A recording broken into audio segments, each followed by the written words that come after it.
first inductee this evening is 1958 Metamora graduate John Summer. John was a four-sport star at MTHS, dominating the athletic fields like few have ever worn the red and white. During his senior football season, he scored over half of his team's touchdowns, as well as assuming extra point kicking duties. After an accident confined John to a wheelchair, he became a world-class archer, ultimately earning a silver medal at the Paralympics in archery. Accepting on behalf of John Summer tonight are siblings Larry Summer, a Hall of Fame member himself, and Donna Weir. Please help us congratulate the family of John Summer on his induction tonight into the MTHS Athletic Hall of Fame.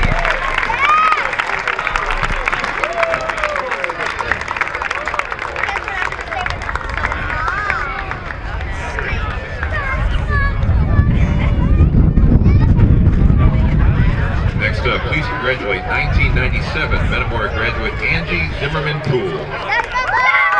Angie excelled in cross-country and track at Metamora. In cross-country, she was a three-time all-conference performer. She was also a multiple state qualifier in cross-country as well as track. At Bradley University, Angie was twice named all-conference. She is a proud member of the Bradley University Hall of Fame, both as an individual runner as well as a member of the 1998 cross-country team.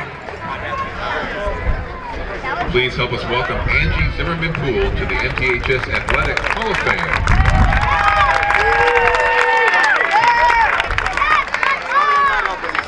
Next, please welcome the family of 1987 Metamora graduate Mike Carr. Mike was a standout basketball player and track athlete at Metamora. He was the MVP of Metamora's 24-4 team in 1987.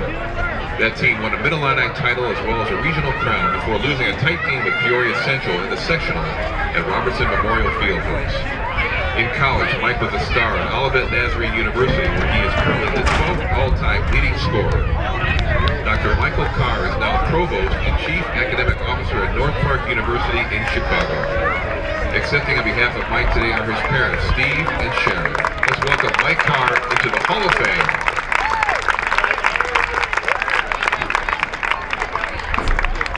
Next, please welcome 2012 MTHS graduate Kristin Rowland.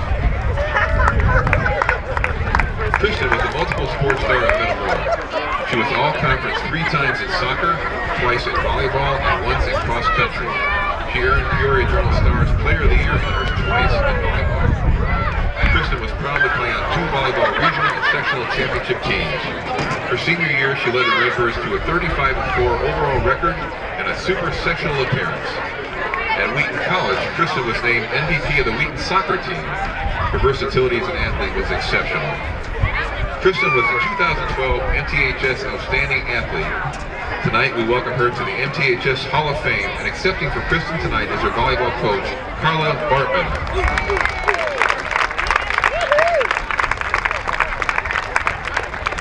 Next up, please welcome the friend of MTHS Athletics inductee, Vicki Laird. Vicki was the concession manager from 2002 through 2010, some of the most complicated years in the history of Metamora athletics. During this time, Metamora played in 31 football playoff games, 18 of them being home games. Vicki was responsible for all aspects of the concessions and had an elaborate system of tracking inventory and predicting sales based on the opponent and the weather. She also worked with boys and girls soccer, basketball, tennis, wrestling, softball, and baseball during this time period. Everyone that works behind the scenes deserves our thanks, but Vicki Laird was truly next level in her dedication to Metamora athletics. Please welcome Vicki to the Metamora Athletic Hall of Fame.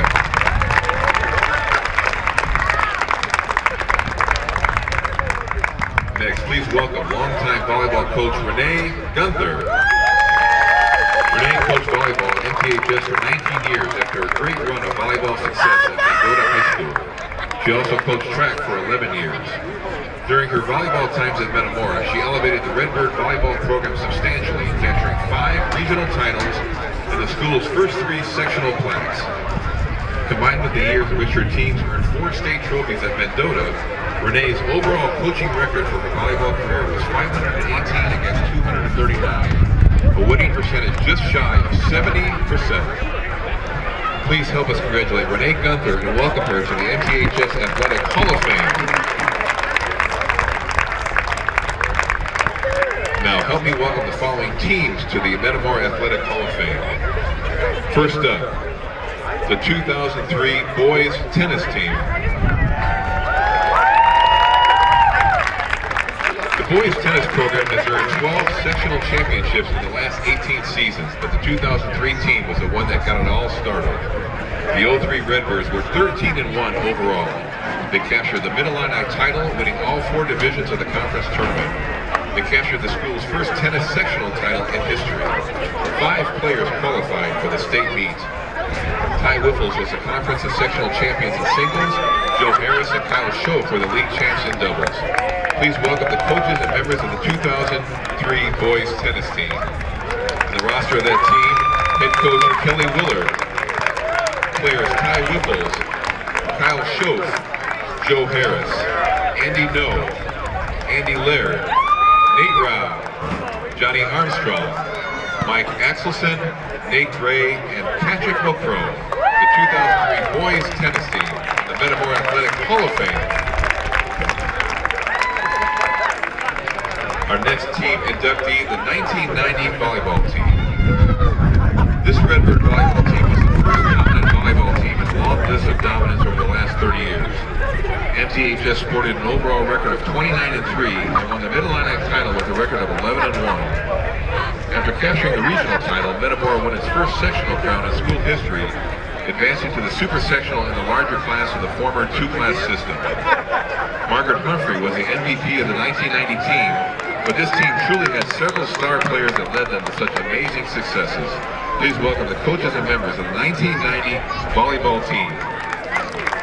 That team included Mary Graham, Huang Nguyen, Dawn Courier, Jeanette Nicholson, Kim Reynolds, Cindy Meyer, Coach Renee Gunther, Jody Jackson, Kim Miller, Carrie Carmody, Denny Bachler, and Margaret Humphrey. The 1990 volleyball team in the Metamora Hall of Fame.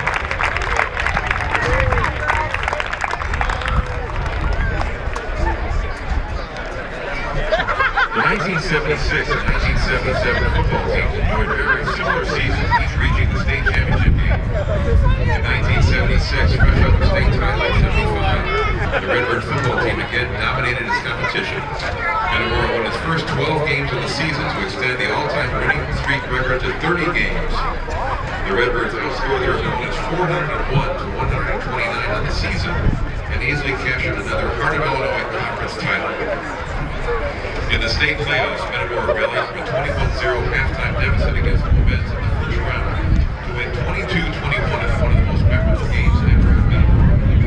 For their playoff wins over Vandalia and Roxana propelled Metamora to the state championship game, where the Redbirds lost a tight contest to MTCO. Please welcome the coaches and members of the 1976 football team, and I'll do a high-speed run-through the roster. The 76 roster included Stan Adams, Mark Baldwin, Scott Kerker, Matt Bednar, Bill Belshaw, Tim Burnett, Mark Bittner, Tim Christie, Al Devine, Rick Dorr, Brian Epping, Kevin Forney, Vic Frederick, Roger Gunther, Jim Goof, Mike Goof, Brian Hines, Steve Holman, Doug Hoosier, Kurt Jones, Brian Knudsen, Tom Miller, Jeff Nauman, Doug Neff, Jeff O'Connor, Bill Rich, Steve Schurtz, Rick Schneider, Dan Sickler, Jeff Selberg, Paul Sickle, Colin Walker, Todd Weekman, Ed White, Mark Whittington, Mark Wood. And the coaches, John Novak, John Vogelsack, Jim Wills, Tom Gilgoss, Paul Whittington, Bill Harris, Chuck Leonard, and Mary Wills Taylor. The 1976 Metamora football team in our Hall of Fame.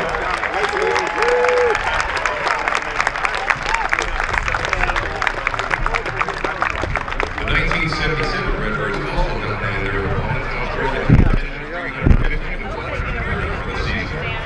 Metamora again won the first 12 games of the season, reaching its third consecutive state championship game. Metamora began 6-0 in the Heart of Illinois Conference and extended its regular season winning streak to 32 straight games.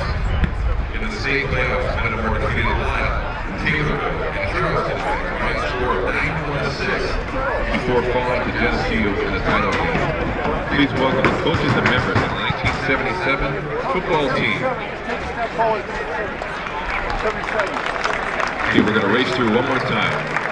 Tom Abraham, Dan Adams, Ray Adams, Kevin Baird, Ray Baker, Mark Baldwin, Scott Bartell, Matt Bednar, Jeff Burnett, Tim Burnett, Don Bittner, Aaron Grover, Rusty Cott, Scott Edgar, Bob Fisher, Kevin Ford, Phil Anglo, Scott Nicholson, Andrew Gilhus, Jim Goode, Doug Hawk, Brian Hines, Doug Huger, Tad Johnson, Brian Kirkham, Randy Leroy, Mike Meismer, Brian McClone, Scott Mishner, Billy Payne, Steve Schurz, Dan Seckle, Jeff Selberg, Paul Seppel, Rick Schneider, Ron Schneider, Bob Sanders, Colin Walker, Tim Wheatman, and White, Mark Wood.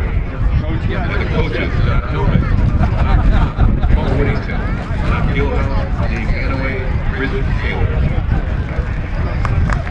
The 1977 football team. Thank you. The 1982 Metamora softball team takes success never before experienced in Metamora.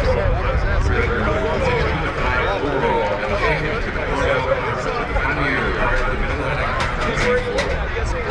1982 was the single class in state playoff. The Redbirds advanced all the way to the Elite Eight. All the way they had a regional title for a second.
Please join me once again in congratulating them on being inducted into the Metamora Athletic Hall of Fame. Welcome to Malone Field on the campus of Metamora Township High School for tonight's conference matchup between the Metamora Redbirds and the Dunlap Eagles. Colton Kaler here along with you with Ryan Vogel, Scott Kerker on the sideline. Welcome to Redbird Replay. Ryan, homecoming night, a lot of emotions around here. You have the Hall of Fame induction.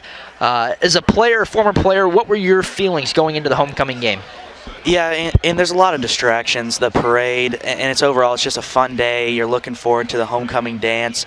But at the end of the day, the coaches make sure that you need to be focused on this game because Dunlap's not a team you can lose focus on. I mean, the last couple weeks, East Peoria, Limestone, pretty easy wins, but this is not a team you can take lightly. And I'm fully expecting the coaches to have these players locked in. Being inducted into this year's Hall of Fame, multiple teams, including the 2003 tennis team, 1990 volleyball team, 82 softball team, and the 76 and 1977 football teams. Why don't we step aside to take a look at those teams here tonight? Welcome back to Metamora. We'll go ahead with our introducing our teams. Dunlap comes into Metamora here 2-2 on the year, 1-1 in the Mid-Illini. Comeback Kids a week ago, pulling off a thrilling victory at home last week against Washington. They were down 14-0 to start the game, down 17-7 late in the third quarter, and they stormed back with less than 40 seconds. Braden Orr ran it up the left side to score a touchdown, pulling out a thrilling victory, 21-17. Ryan, what were your thoughts on that game last week? It shows that they never quit, that's for sure. And they're big up front, and they're big guys. They lasted the whole game. And I really think they were in better condition than the other team, and it just ended up falling right in their direction. Metamora comes in at number 8 in the state poll this week at 4-0, 2-0 in the conference. Wins over East Peoria and Limestone. Metamora's going to get their first tough test here tonight, and I think a big part of it is going to have to be in this offense. They're going to have to get things going against this tough Dunlap defense. And why don't we step aside and talk to the offensive coordinator, Nick Dolinsky. Here we are once again with Metamora offensive coordinator Nick Dolinsky. Coach, it's going to be a big crowd here tonight. Dunlap comes to town. It's homecoming. A lot of excitement. I mean, homecoming's awesome. Usually get a lot of people coming back home, and that's what it's about. And we're going to hopefully put on a good show tonight for them and give them something to talk about tomorrow. You know, the last couple weeks I've noticed, and the teams we've been playing are a little bit lesser teams, but you've still been playing pretty well, high level. Your offense has had a chance to kind of get going. They've had a chance to start, maybe gaining a little bit of confidence. Yeah, we're executing at a pretty high level, but we're going to have to execute at a better level tonight than we have been, and the kids know that. We did what we were supposed to the last 2 weeks, and it gave us some confidence, some things to look at, things to get better at. But we know Dunlap's a whole other test. I mean, they've got our number a little bit the last couple of years, and they've got a bunch of really, really good players. They play really hard. They're disciplined, well coached, and we got a big task ahead of us. They have a big win last week over Washington. Came from behind. I think they were down 17-7, so no lead's going to be really safe. So you're going to have to score some points. But your kids have been scoring some points. Yeah, we've done a real good job the last 2 weeks of scoring. We did enough week 1 and week 2, and we were disappointed after week 1 and week 2 that we left some opportunities on the field to get points to kind of give us some breathing room. And I thought the last couple of weeks we've really taken advantage of our opportunities. So tonight will be another big challenge, and we got to keep pressure on them at all times. It's one of those games more like Notre Dame and LP where you're going to have limited possessions. Both teams want to run the ball. So the clocks are going to tick a lot tonight. So it's all about maximizing your possessions and finding a way to punch it into the end zone when you get opportunities. Dunlap is, the last years has been kind of a mirror image of Metamora. They've done a lot of the same things, and I'm sure that's the way it's going to be tonight. They're just really well coached. I mean, we like to think that we do a really good job preparing our kids, and they do the same. And that makes it challenging, which is fun. These games are really what you're in it for, is to go find a way to compete against teams that are good as you and see where you stack. And they've got our number. Like I said earlier, it's time for us to get back out in front of them and put a little pressure on them. Because the last couple of years, we've never been able to get away from them. And we've allowed them to hang in there, and then they make a play or two, and the next thing you know, we're scrambling at the end, kind of like last year. So tonight is all about making sure with ball security. Third downs are going to be huge offensively and defensively, us to possess and that, to get off the field. And, that's really what we're going to have to try to make sure. And that's our focus all week. Do the little things, execute the best of our ability, keep the football as long as we can. Well, Coach, you're 2-0 in the Mid-Illini. You're 4-0 overall. You got 2 big wins, though, against non-con opponents that kind of prepared you for games like this. No doubt. I think those 2 teams are as good as anybody in our conference. I think they compete very well. They're physical teams.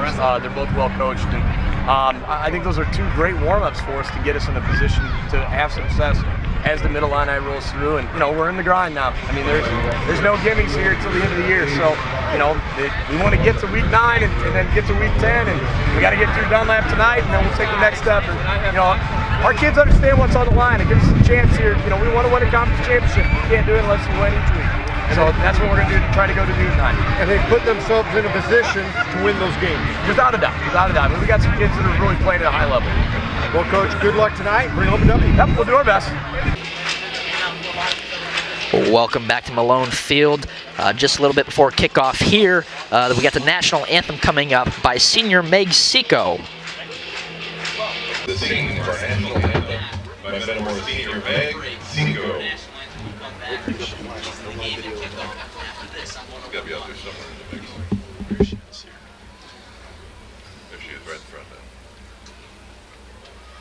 Oh, say, can you see by the dawn's early light what so proudly we hailed at the twilight's last gleaming, whose broad stripes and bright stars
to Metamora. Just under 3 minutes here before kickoff. We've got Enter Sandman. Ryan, this was added our senior year. It's tough to say, but I don't think anybody does it better here than us here at Metamora. With Indestructible, Thunderstruck, Enter Sandman. I mean, it gets the juices going. Oh, it does. I mean, this is basically one of the little brother to Virginia Tech, wouldn't you say? It's very much like Virginia Tech. Unfortunately, if we could have everybody jumping up and down, I don't think that quite work here, but it is nonetheless still as incredible. Looking at this Metamora team, Ryan, I've been really impressed. I think a lot of the talk is about the offense, but I've been really impressed with this defense. It seems when we need them to step up, they will. What are your keys to the game here? I'd say my first key to the game, like you said, I have down apply defensive pressure. This team's not going to keep up with them if we can wear those big guys out on front. Just keep the pressure up and wear them out for the second half. And my other key to the game is capitalize on special teams. I'd really like to see a good night on field goals and some well-contained kickoffs. And I know they've had a couple problems in the past games with some kick returns, so I know they've got it cracked down in practice, so this will be good tonight. Looking at the game tonight, it's the 101.1 ESPN Peoria Game of the Week, powered by Clutch Sports Media. They're here as well. Looking at Dunlap, they've kind of had a rocky start at 2-2. They're unlike a Dunlap team of what we're used to seeing. Dunlap, what we're used to seeing is a lot of skill position players at the quarterback, running back. It seemed like a lot of wide receivers and tight ends came out of there with Pogue, Josiah Miamin, Luke Benioff there for a while. I mean, they had great skill players, and now it's kind of flipped. They're big up front, and they're not too loaded at the skill position players. I think it's going to be interesting to see how the Metamora, front line and the Metamora defensive front line reacts tonight with the strong Dunlap big men that they have. Metamora will kick to start tonight's contest. They won the coin toss and deferred to the second half. You guys, I do have one little bit of information. This week, Ben Wallace got his first offer, an offer from ISU for football. So I think that's going to be probably a first of possibly many. Big Ben Wallace has been a huge part of both not only that offensive front line, but that defensive front line. Scott Kerker joining us on the sidelines tonight. We're switching it up a little bit in the booth here tonight. No Corey Nelson, so Ryan and I filling in for you. It's the first big tough test here for Metamora, especially against a team that you really don't know quite what you're going to see. Just seconds away here from the kick. Man, I'm ready for this one, Ryan. It's a special night every time you have homecoming. You can feel the energy. You can feel the energy, exactly. Redbirds set here to kick off. I believe kicking off for the Redbirds is 41. Ryan Morgan pooches it to the side. We see that a lot this year, but it is being blown dead here. What happened? Probably in single way, yes. I don't think the officials were quite ready. There's no flag, Yeah, is there? No, I'm not seeing any flags. We don't see any flags either. I don't think we quite had the signal ready, so we'll reset to 12 and we'll re-kick here.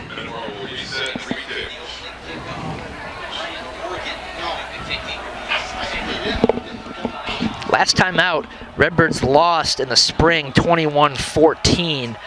Dunlap has taken the last two against the Redbirds. 2 years ago, we had a muddy, rainy game here, and it seemed there was very few offense. Final score of that 10-7.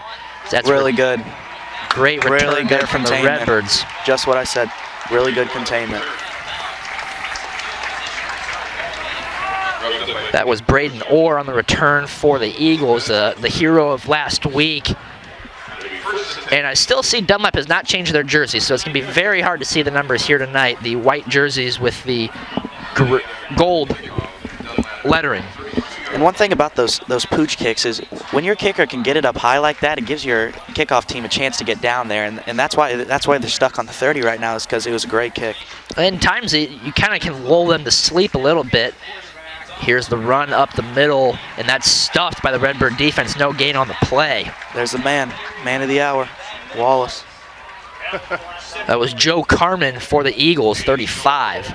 He's their fullback. He and Orr, along with Graham Glover, the three kind of main guys for Dunlap.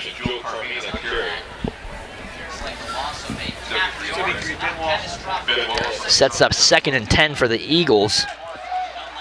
I think if Metamora is able defensively to set the tone and get out here and let their offense do their work, it'll be a good night here for the Redbirds. Shotgun, running back behind him, hands it off. He's up the middle. Initial hit, and he's going to be down about the 35-yard line. Looks like Ryan Bogdan and TJ Rising in there for the Redbirds. 3rd and long here, setting it up. This is going to be a huge down here early for the Redbirds.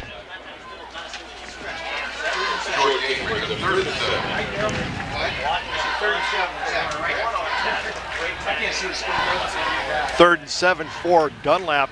You guys, this is a big down for Metamora's defense to keep them, 3 and out. It's always big. A big down, yeah, great point there, Kerker, to get the offense out on the field. A quick 3 and out, shotgun, running back to the right. It's going to be a pass, rolls out. He's got 2 wide receivers wide open, but he's going to hold on to it, and he's going to be short. Big hit there from 57. That's Ryan Kanar.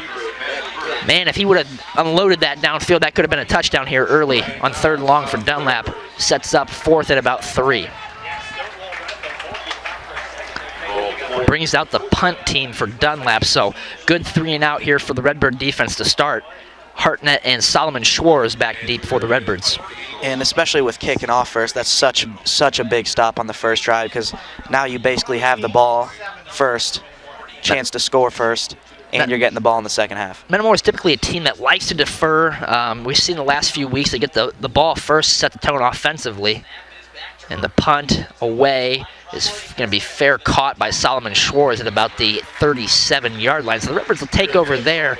And the story of the year so far here for the Redbirds has been that dual threat of Connor Willerton and Solomon Schwartz. And it's really just been a huge story and a huge additive for the Redbirds to have 2 quarterbacks really who could probably start at quarterback for any team in the Middle Illini, and you've got one starting at wide receiver for you.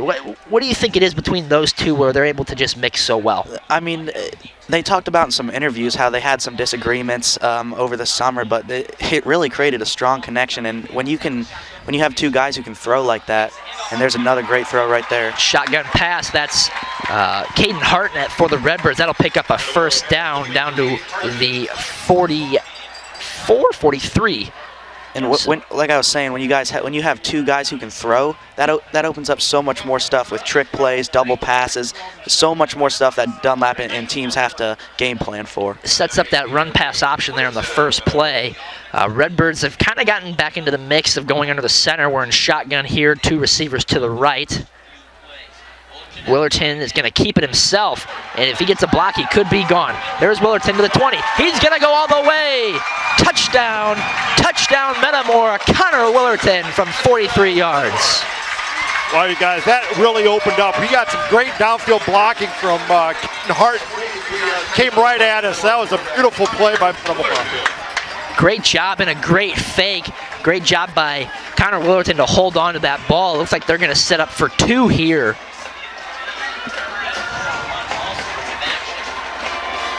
What a job by Connor Willerton, taking it to the house from 43 yards out.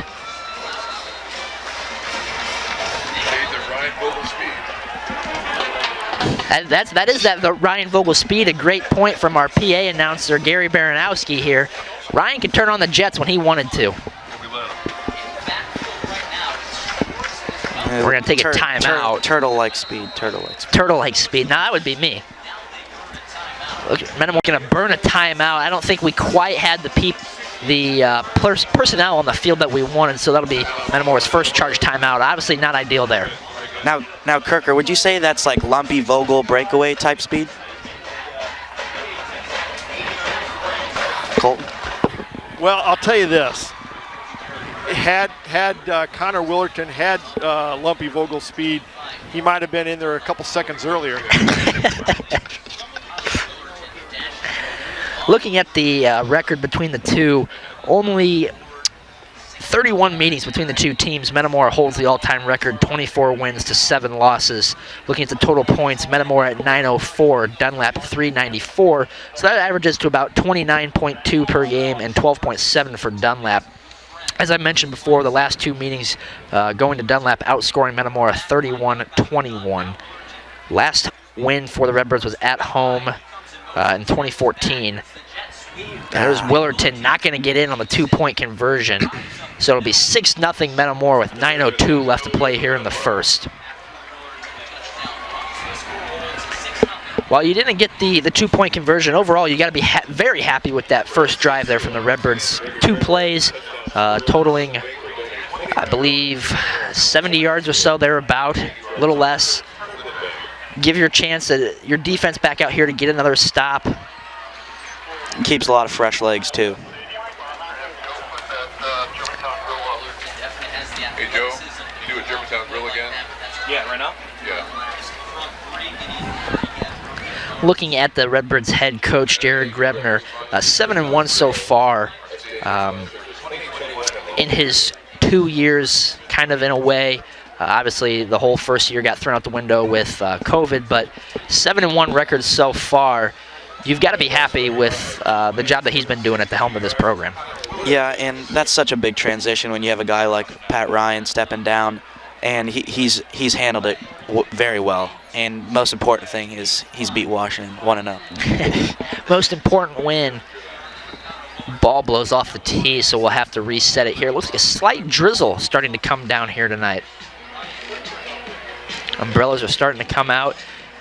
You know, maybe I don't miss being out down there on the field tonight.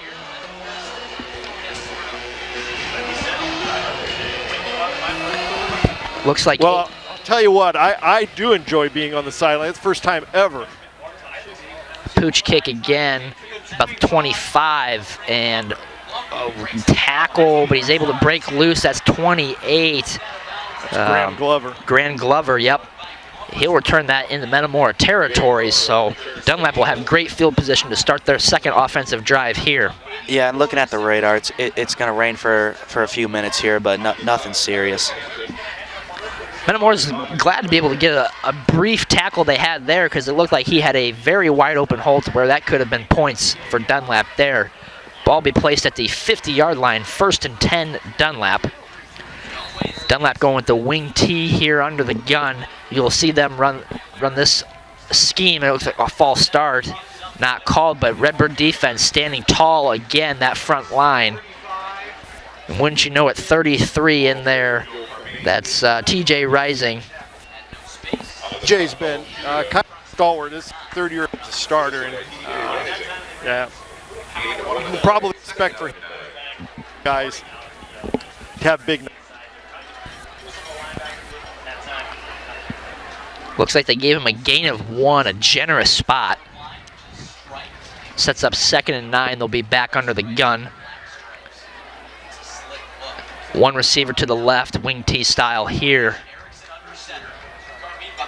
Quick outlet pass, that's Glover, and he's not going anywhere. He may go back to the 50 here. Redbird defense standing up, and Rising's in there again with Schwartz and 89. That's Dalton Shuda. We've got some big boys up front, Ryan.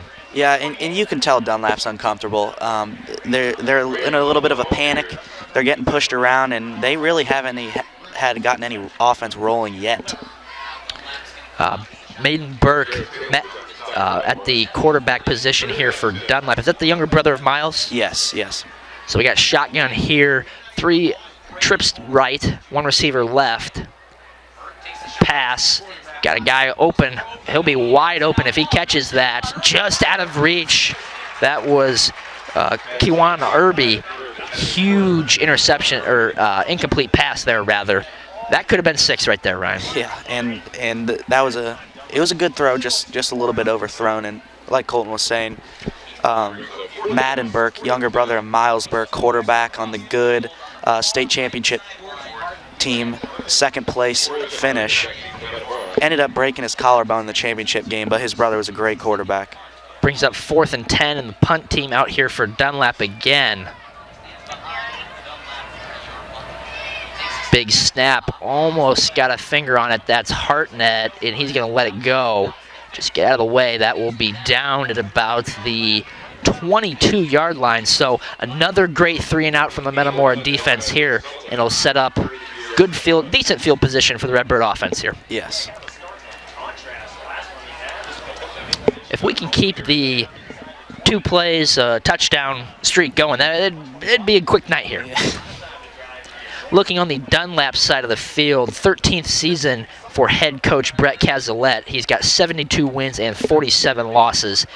His coordinators, offensive coordinator Logan Willits, snap there to Willerton, and that is Ethan Petrie. He'll get about 6 yards or so, 7 yards. A little bit of commotion on that play too. Awkward snap, but still a good game. And the defensive coordinator for Dunlap, a name many Metamora fans will remember, Teague Dentino. Teague was in those early 2000 years there here at Metamora graduate. 2nd and 3 for the Redbirds.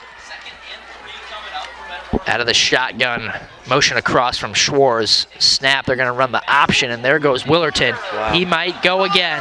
If he's able to get past him, Willerton down the sideline to the 40, cuts it back. He'll be down at about the 30-31-yard line. Connor Willerton getting it done with the legs here tonight. I mean, how many guys had an angle on him on that play? About 3 or 4, and he just simply outran him. Well, that's twice tonight that the Redbirds' downfield blocking has been huge, to where it's been able to give Willerton a few extra yards, and he's doing very well here tonight so far. 46 yards on the rush there. Ball will be spotted at the 30-yard line. First down, Redbirds. Maybe we go to 3 plays this drive? 3 plays? It might be 3 plays, yep.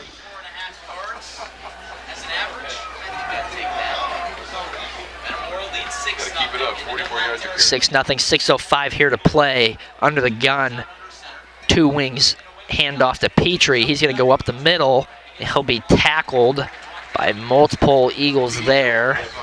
Looks like 23, and that's Gavin Murphy-Carr for the Eagles. Sets up 2nd and short. Redbird offense rolling here early with the run game, Ryan.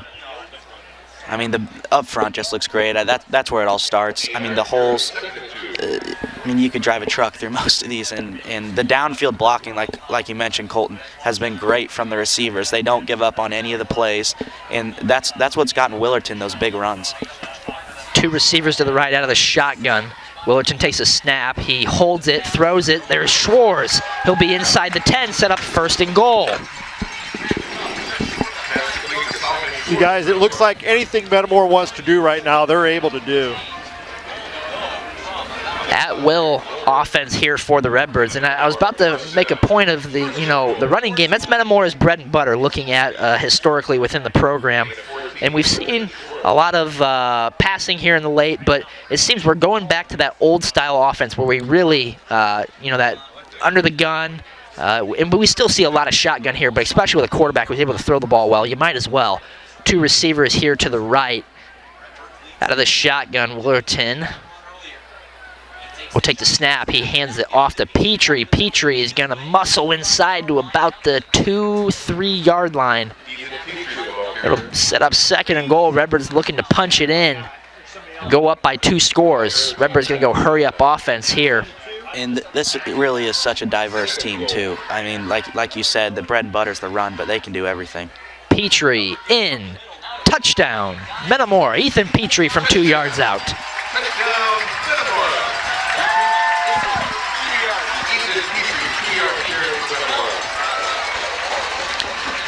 That sets it at 12-0 Metamora with 4:26 to play. I bet we'll go for 2 here again.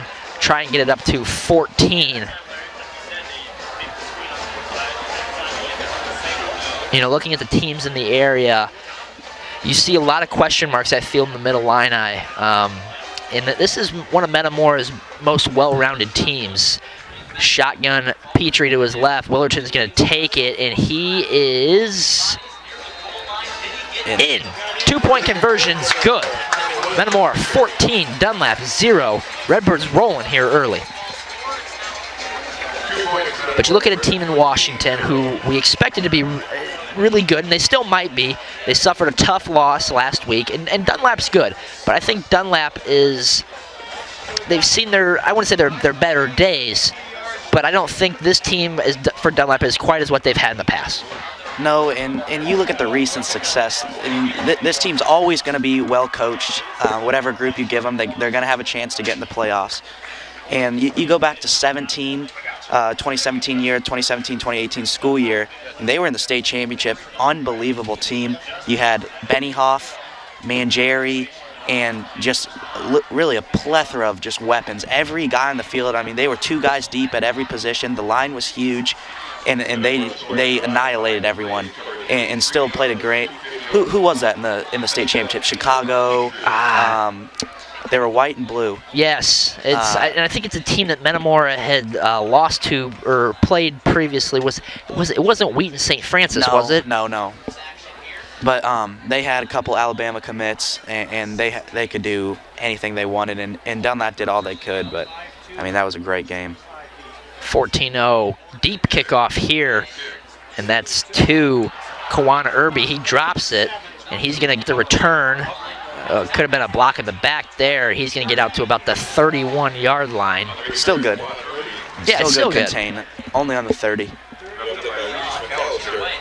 Reese McAllister in on the tackle for the Redbirds. Seemed like his buddies kind of left him out to dry there. He picked up the ball, he looked ahead of him, and there was nobody. Just red jerseys, but he still got up to the 30. I'll tell you what, looking at Metamora's freshman team tonight, Ty Dykes is the kicker, listed at 5'11", 235, and he's got a leg, I'll tell you that much. Shotgun set, 2 wide receivers to the left here. The rare offensive lineman kicker combo. Well, they've put him in at fullback now as well. They're going to go handoff here. That's 5. That's Braden Orr. He'll go ahead for about 3 yards. You guys, tonight they moved Ty Dykes to from guard to fullback tonight. First time he's ever carried the ball. Pretty good for the first time that he's ever touched the ball. He looked pretty good at the freshman level. Yeah, he's a big boy, and he will definitely, I feel, be a presence here in this Metamora program for the next few years. You can tell he wasn't quite sure what to do at times, but a lot to learn. Trips left, shotgun set here for the Eagles on 2nd and 7. Play clock rolling late with 3. Handoff up the middle. That's Braden Orr, and he'll be tackled by 2 Redbirds there. That's 69. Gabe Meinert and Ryan Kanar. Sets up another 3rd and about 5 here for Dunlap. And going off the freshman team, they've had a good season so far, and that's something that for Metamora fans to be excited about for the future. You know that the winning culture isn't going anywhere.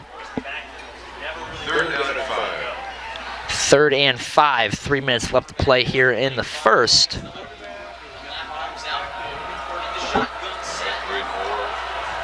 Two wide receivers to the left. Metamora stacking the box a little bit here. Expecting a run up the middle. Here's Orr, and he's going to be short again by about a yard. He'll be down about the 40. Are you done? Are you going for it if you're Dunlap here? Are they down 14-0? Yeah, I would say so, especially this short. You got to get something rolling. You need to get your sideline energized, your fans energized, and you need a spark. But if he misses it, then you give Metamora great field position, and then the route could be on. I don't know if you don't want to have a hard count and try and draw them off sides and then punt it. I mean, it would be devastating if they did turn. We're going out the shotgun here for Dunlap. It looks like they're going to go for it. 8 seconds left. Are they going to go hard count? Nope, they're going with it. And he's going to get it, and he might go. And he'll be tackled by, it looks like Schwartz got there first. Huge tackle. That's 35, Joe Carmine. First down, Dunlap. And really the first time Metamora defense has cracked so far tonight. I believe that's their first down, isn't it? Yeah, it is. Yes. Decent sized play there for Dunlap. Gain of about 15. What kind of formation do we have here, Ryan? More than I can count. Gonna hand off. Keeper here to Burke, and he goes nowhere. It'll stay 2nd and 10. Well, whatever it was, I don't think they used it very well. Let's say whatever it was, it did not go anywhere. Looking at the all-time program history for Metamora, they're in their 76th season, 533 wins, 207 losses, and 14 ties. Looking at the interesting tidbit about the Hall of Fame tonight, the two teams that were inducted, the 1976 team and the 1977 team, both years 12-1 record, leading to a runner-up finish, losing to Geneseo in the state championship both years. Trips left, they're going to hand it off here. That is Carmine, and he'll be tackled at about the 44-yard line, so it'll set up another 3rd and long. Kerker, there's anything that stand out to you about those two teams? Well, the one thing about it is, one, they wore tearaway jerseys, but the thing that made Metamora so difficult back then is they had so many running backs, and then you throw in the fact they were one of the only teams around here that threw the ball a little bit. Scott Bartell was just so tough to contain, and it took a great team from Geneseo both years to beat them. 3rd and long here, big down for the Eagles. Redbirds could try and get their offense back. They're going to hand it off to Carmine. He's going to go up the right side. And he's got the legs churning, and he'll be, I believe, just short. Yep. Going to set up another 4th and short. Kerker, do you remember the last time you were down on the sideline for a game? Well, other than doing chains, the last time I was on the sideline for a football game might have been my senior year in high school. That's the end of the first quarter, but yeah. That is the end of the first quarter, and we'll thank our sponsors here, sponsors for the fall of 2021. Angie Powers at Keller Williams Premier Realty, Michael's Italian Feast, Germantown Bar and Grill, Kevin Kyle at Edward Jones, Martin Signs, Commerce Bank, Metamora McDonald's, Heartland Bank, Metamora IGA, Snyder Village, Goodfield State Bank, Logoware, Zobrist Insurance, Mason Funeral Home, Metamora Fields Golf Club, Black, and Brown. City Blue Technologies as well. Thank you to our sponsors this fall. Well, 12 minutes in the book. Ryan, very impressive here early on from the Redbirds. Yeah, and it seems like all the things we talked about, keys to the game, they're working right now. Defensive pressure, and I'm not really sure what Dunlap's going for here. I mean, they were comfortable enough to go for it when they were on this side, but I mean, they have a kicker. I don't really think they have a kicker capable of making this, but I don't know. The only kicker capable of making this might be Ryan Vogel back in his senior year. Well, this isn't punt range, so yeah, they're definitely going to go for it here. Definitely 4th down territory out of the shotgun, running back to each side of Burke there. They're going to hand it off up the middle, and they're going to get it pretty easily. That's Braden Orr for another Dunlap 1st down. So the first 2 drives, they failed to get a 1st down. This drive here, they've got 2 first downs. Sets them up at the 34-yard line. Dunlap slowly starting to get into it. Yeah, and you had to expect that with a Mid-Illini Conference team. And the coaches that Dunlap has, they're not going to fold at any time. And I'm still a believer that this is going to be a good game. I think you should. I don't. I think this could get out of hand if they don't score here. Burke in the backfield, 2 receivers to his left. He's going to pass. That's a bobbled catch there. I believe that was Erickson. And he'll get about 3 yards or so, 4 yards maybe. TJ Rising in there again. And for TJ, the senior, he's had a lot of experience, but man, he's really shined this year on the defensive end. Yeah, and he's such a physical guy too. I mean, you watch him, and he just pushes people around. He's bigger and he's stronger than everyone else. And even when he was a sophomore, I would believe, he was still big. Sets up 2nd and 8.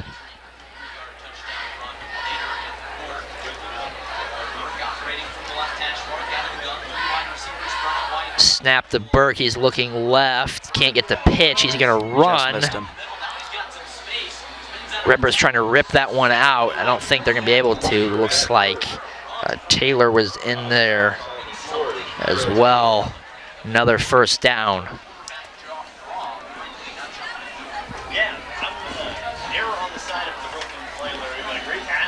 First down, Dunlap. Yeah, and speaking of TJ too, another linebacker that I like is Garrett Taylor too. They're a really good duo at linebacker. And Garrett Taylor has quietly been a very good running option for the Redbirds, especially with Petrie being out a couple of times so far this year. Yes, we saw that at LaSalle Peru. LaSalle Peru, Yep. yes. And even a little bit here, I believe, against East Peoria. They're going to go up the middle. That's Orr. He's not going anywhere. Maybe a yard on the play. Is tonight the old Limestone East Peoria? Yes, matchup? tonight is the Limestone East Peoria matchup. So, unfortunately, the two bottom feeders in the conference. You don't like to name it, but it is what it is. And it could be the only win either team gets this year. And from what I saw, I mean, my pick would probably be Limestone in that game. Driscoll at running back. I really liked him last week. He's a big physical kid. I like Limestone. Kerker and I have watched him for basketball the last few years, and I'll tell you what, that kid is tough as nails, and he will do just about anything by putting his body on the line. Here's a run up the middle, and that is Carmine. He gets maybe a yard. It looks like they're going to mark him down at the line of scrimmage, so another 3rd and long.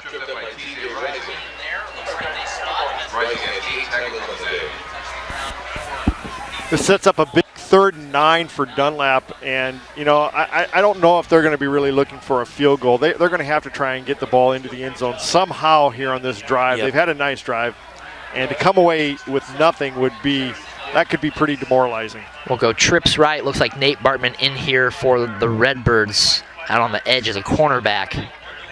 Shotgun looking to his right. Little slant. He's going to throw it up to the end zone. That's going to be overthrown. So it's going to set up 4th and long. We'll see what the Eagles do here. Kerker, I feel they've got to go for it here. Oh, without question. I think they've got to go for it. Like I said, they've got to score some sort of points. I don't think they're looking for a field goal. They're looking for a touchdown.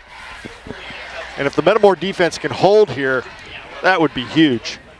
4th and a long 9. Ooh. Do you maybe watch the screen pass, bubble screen here? Yeah, and something I was thinking about, are they going to go for the chains, right past the chains, or do you go for a touchdown here? I'd say a little slant out to the side, probably go for the first down. Motion across here.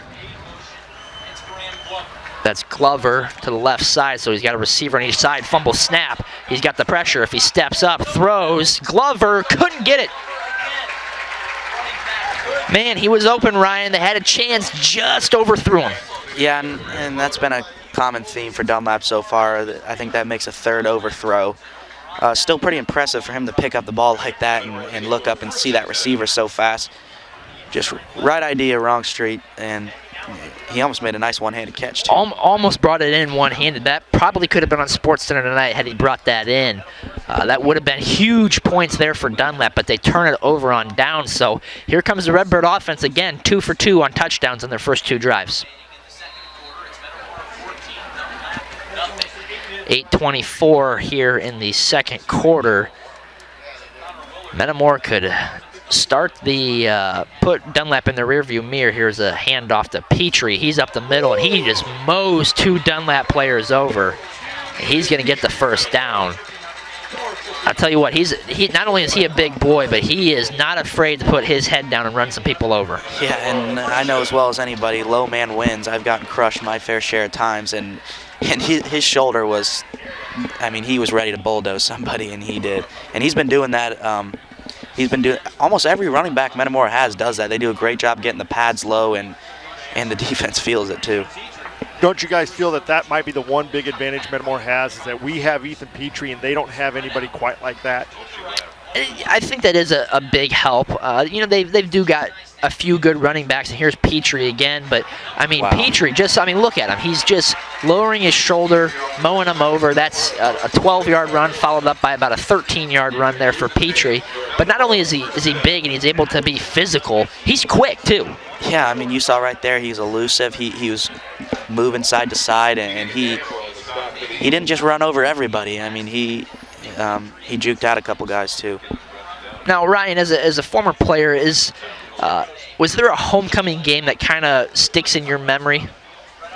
I mean, even though we lost 2016 year Canton, that was about as packed as Malone Field gets, I think. Canton was really good that year. Willerton holds on to it. He's got Schwartz over the middle. That'll be another first down. A great RPO there. We've seen that quite a few times here from the Redbirds tonight. We're going with a very simple playbook here. It seems like we've had a few RPOs, and it's been pretty much handing it off up the middle to Petrie or to Taylor.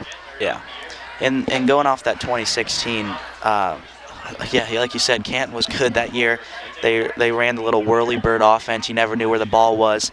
Jace Chamberlain, great running back on that team. And did that game go to triple overtime or double overtime? It was double or triple. I remember that. I think it was double. It was double overtime, and it was a phantom touchdown that beat you. Yeah, and I mean, that was an amazing game. And here's Taylor up the right side. He's got blockers. And if he makes a juke, that's about another 13, 14-yard gain for Taylor. Metamora offense just rolling right now. And I'm going to have to agree with you, Kerker. I mean, if we score here, it could get out of hand fast. 3 plays, 3 first downs for the Redbirds here.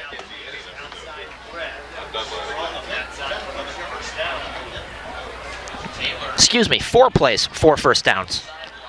And you can kind of see it. There's not much movement in the Dunlap stands, sideline, not very good energy.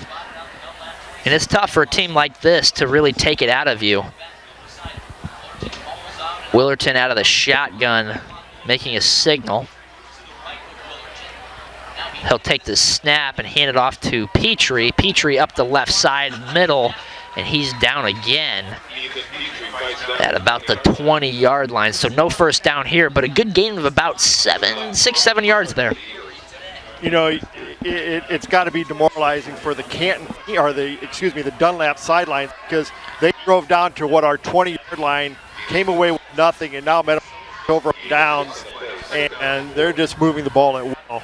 And not only did they get to about our 20 and turn it over, but Metamora has now put it at their 20 in about a heartbeat.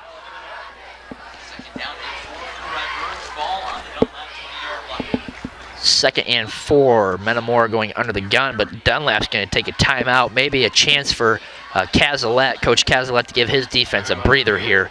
They could need it. Yeah, and something I want to mention, you get that big win over Washington last week, and it gets a little wind in your sails, and when you come in here, I mean, this is a whole different monster.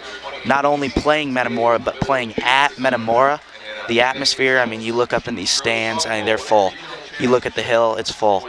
I mean, people were here for the freshman game, 5:30, and this is a whole different monster. I mean, Kerker, you know as well as anyone, how hard is it to play at Metamora? Well, I'll tell you, I don't know what it's like being a visiting team coming into a packed house and then having that home team just jump on you like Metamora has done to Dunlap so far, 14-0. But I do know this, that I've been on the sidelines when our sophomore teams have done that to people, and it is demoralizing, because then it goes to the Metamora ground and pound, and they say there's nothing worse than that, because it looks like the whole student body's coming at them. You got to remember something, you guys. We're not playing Dunlap, they're playing us. Yes. Willerton alone in the backfield, a blitz up the middle. He sees it, rolls out to his right. He's got TJ wide open. A toe tap, may have even got both feet in. It'll be a Metamora first down. I mean, great field awareness for TJ to know where he's at, and you saw Willerton direct in traffic. He's pointing for TJ to get open, and just a great find.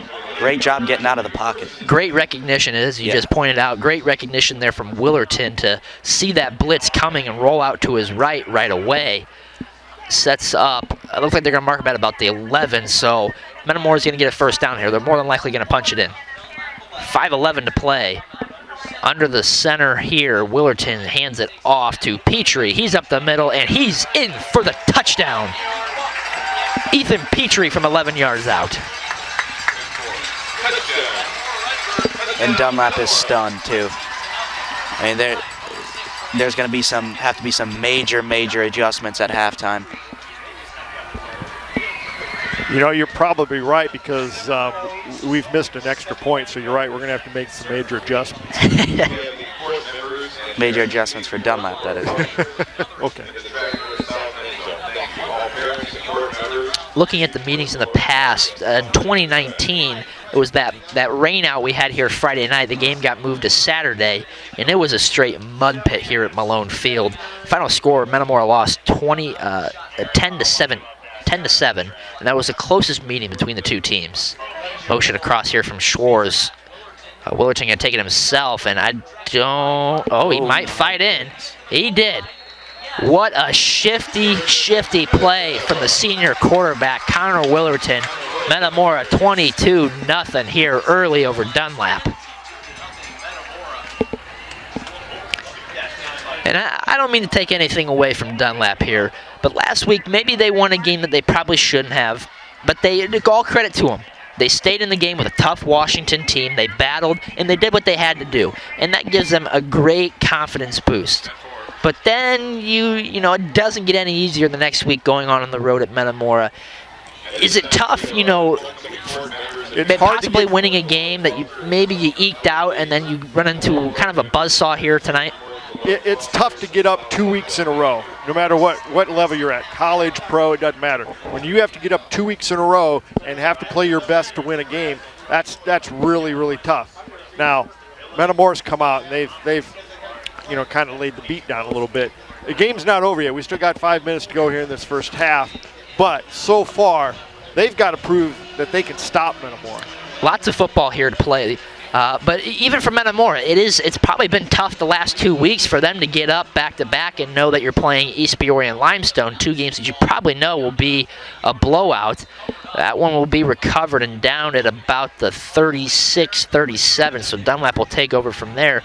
But it's got to be tough, you know, taking on probably the two worst teams in the conference in the first 2 weeks for the Redbirds, and then to come out here and play Dunlap. But maybe that's what's kind of brought the energy for them here tonight. Yeah, and as when you play this schedule, you could look at it two ways. You could look at it as, oh, they haven't had a real test yet because they played East Peoria, they played Limestone, or you can look at it as, wow, they had some nice tune-up games, chances to work on stuff, and they have not taken the foot off the gas yet.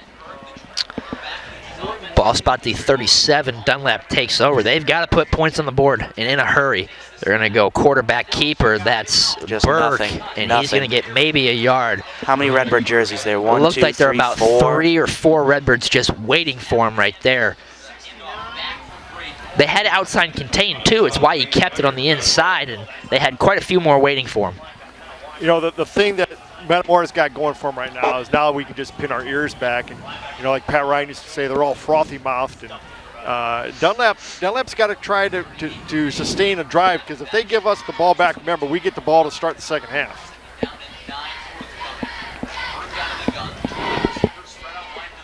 Second and 9. Here's Burke in the shotgun. He's going to look to pass. It's a screen pass to the outside. That's caught. Broken tackle. That is 28. Graham Glover, and he's down to the 30-yard line. Big play there for the Eagles, their biggest of the night. Yeah, and I do like that play, and we talked about our defense before the game. I mean, they're nothing sliding inside. That's going to be what's going to get them yards tonight. You got to go outside. A little bit of a rub route there. They had 2 wide receivers out to the right, and that farthest guy ran on the inside and pretty well picked off the inside Redbird defender. So it left us pretty wide open there on the outside. Nonetheless, a big play here for Dunlap. Glover across to the left along with Erickson. Shotgun, here's Burke. He hands it off up the middle. That's 5. He's initially hit by, was that TJ? No, that was 89, Dalton Shuda. So initial hit there, big one. Keeps him no gain there. And just a little hesitation, and there's no room for hesitation, and they'll find that out quick. I mean, he's kind of stopped in the hole, and it looked like he had a chance to get 3-4 yards, but I mean, as soon as he stepped in the hole, he was done for. 3:15 clock running here. Play clock under 10. Shotgun, 2 wide receivers to the left. Here's Burke, hands it off up the middle. That's going to be about a gain of 5 as forward progression will stop him there.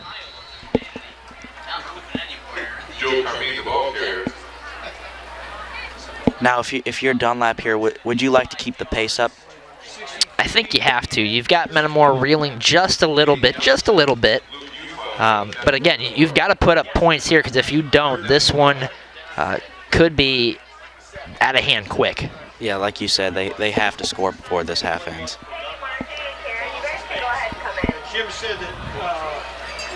Third and of about a short 4. Long 4, rather. Short 5 up the middle. Here's, I believe, was that Carmine? No, Graham Glover. TJ Rising in for the Redbirds. Sets up about 4th and 5, so a big one here for the Redbirds.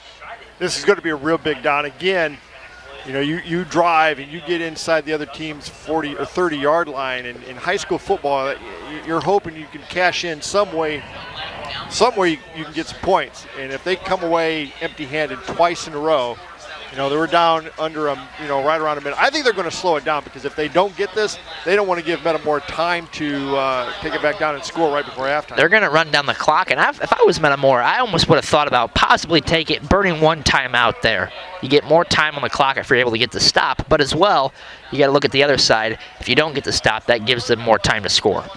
Right. Yeah, and little score update.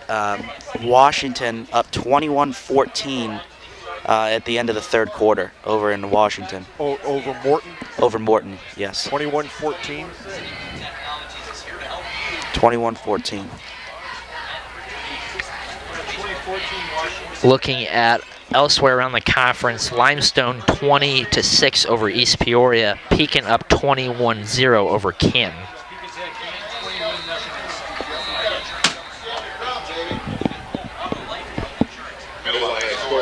And I got a chance to see that Canton team play Morton this year. And they're not. That's going to be a team where if you take them lightly, they're going to score some points. Their running back Wallace reminds me. Yes, he's very good. I've seen him coming up for a couple years now. He reminds me of Petrie. They both lower their shoulder and they lay the hammer. Big down here out of the shotgun. Here's Burke. Snap, he looks left, he's got nothing, but he's got Glover down the middle. That's going to be caught, but there is a flag. We've got a touchdown here, but will it stay? It's in the defensive backfield. You almost wonder if it's something against Metamora. Or it possibly could be maybe a legal man downfield. Yep, it could be that too. And it looks like it's going to be against Metamora holding, so that'll be a touchdown for Metamora, or Dunlap rather. And that's a big score, like we said.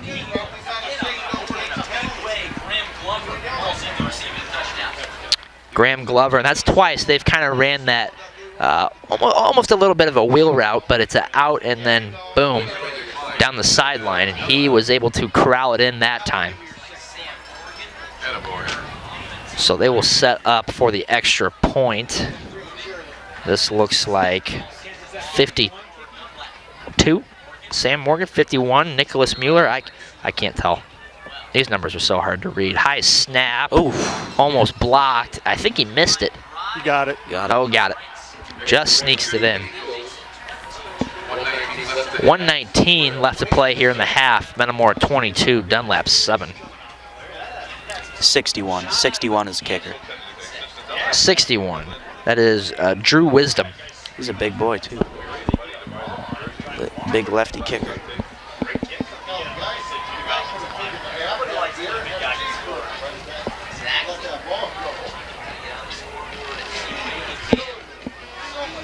This game seems to be moving along fairly quickly. Not even 40, but we're about 40 minutes in or so. 50 minutes in. Pretty quick first half. 22-7, Metamora still up. If Metamora is able to put points on the board here, I wonder if you'll see a little bit slower of approach, if they'll really stick to that ground and pound in the second half, or if they'll just try and blitzkrieg them like they have here in the first half. I don't think you can score enough points against a team that can be a little bit dangerous. And I'm sure Dunlap will make, adjustments in the second half. Obviously, twice so far here, our defensive backs and corners have been burnt on that route, and they finally connect. Here's a kickoff here. That is going to go. That's going to stay in. That's going to stay in, so we're going to have to pick it up. And that's Hartnett. Probably the smart play to let that bounce. It just took an odd hop. Yeah, It stays in. It looked like it was going to come out of bounds right at me, but then it went back into the field, and Hartnett did a good job of just getting it and get what he could. He's out to the 15-yard line with 1:19 to go. Did the clock, did time run off on it? I don't think it did, to be honest. And we've got all our timeouts left. Yes. We did take one timeout early. Yeah. And that's a tough play for Hartnett, too. And that was kind of a little knuckleball, kind of a weird kick. Looked like it was going out of bounds, but just a great job to get what he could. Here's Willerton, can't handle the snap. Better hold on to it. And he's going to lose quite a few. Just went through his hands. Do you just take a knee now? That's the thought that ran across my mind. You're down at your 7-yard line now. Maybe. I don't like throwing it here for the chance of a pick six. You're way too close. Yeah, you don't want to give them any more momentum. Yeah, like you said, I would definitely go with the knee here and get to the locker room because you got the ball coming out in the second half anyways. If anything, maybe one run. Oh, it looks like we're packed in tight. I just heard someone say it's going to take his rushing average way down. Yeah. He's going to give it to Peach. No, he's going to keep it and maybe get about a yard or two, and that'll do it, I believe, for the first half. 21-54 in the tackle. Yeah, that will do it for the first half. So if you're Dunlap, what are you telling your defense when you get to the locker room? Well, you're going to have to try and plug those holes up front, get your down linemen to create piles, and then have your linebackers fill because they're not filling right now. At the half, Metamora 22-7 over Dunlap. We'll step away just for a bit, and we'll be back with the first half stats in the second half.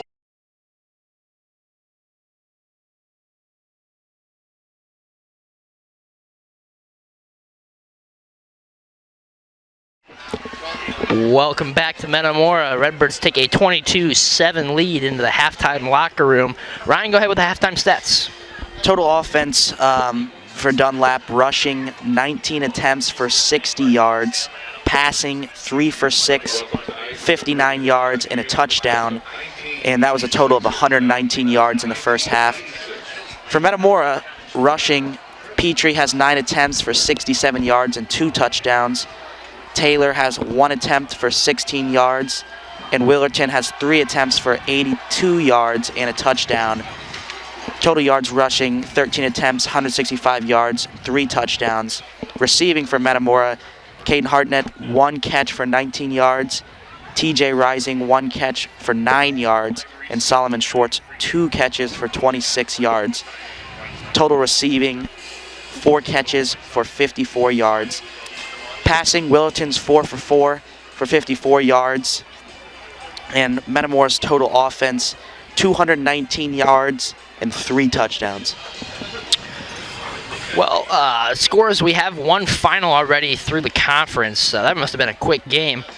Washington beat Morton 35-14, so Washington's able to bounce back after a bad loss last week. I wouldn't say a bad loss, but an unfortunate loss for Washington last week. At the half, Pekin was up 21-0 over Canton. Redbirds leading 22-7 at the halftime break. We'll get the ball coming out. It had a little bit of a defensive mislap there at the end that led to points, and then we got the ball back, didn't do anything on one play, and then we took the knee. What are your thoughts of that first half, Ryan? And Kerker as well. What kind of I liked how we got out of the gate quick. We need to do that again in the first half. I mean, it's important to score first in both halves because it takes the wind out of the sails for the other team. That was overall a good half. They had some receivers open the whole time, the whole first half, like you said, and they finally capitalized on one. But we did good job stopping them even when they got in the red zone too. But I'm looking for the Redbirds to score first. Kerker, we'll kick it down to you for your thoughts on the first half. Well, I agree with Ryan. I think that it's important to come out and score right away in this second half. I thought what Metamora did that first half that made it very difficult for Dunlap is we threw the ball awfully well that first half and kept them on their toes. Dunlap didn't really have much of an idea what we were doing with football. I believe Metamora only had 17 total plays on offense in that first half. When we were getting big chunks of yardage. And we had, I believe, only 2 offensive possessions in the second quarter, one being the short one we had here to end the first half. Right. We scored on the other one. And there's a flag. A delay of game, unsportsmanlike because it took so long for the halftime. So. Oh. I'm sure Coach Grebner will not be happy about that one. No.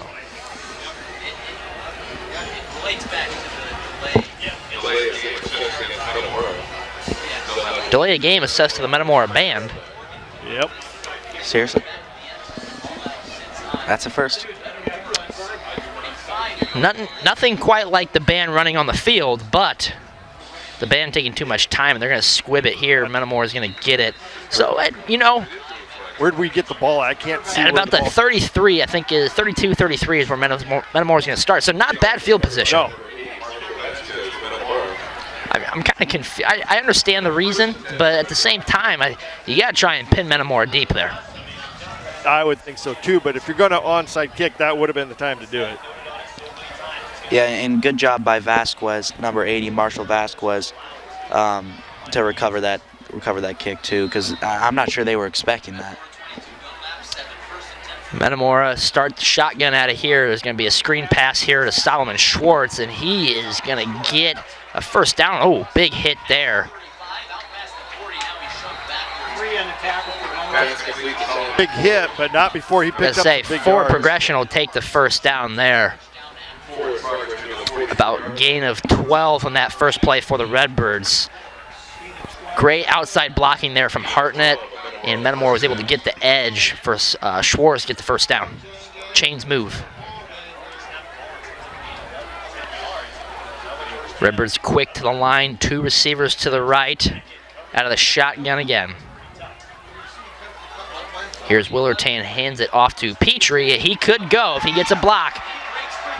Can't quite get the stiff arm, but it's going to be a first down nonetheless, and Petrie down to about the 33, 34.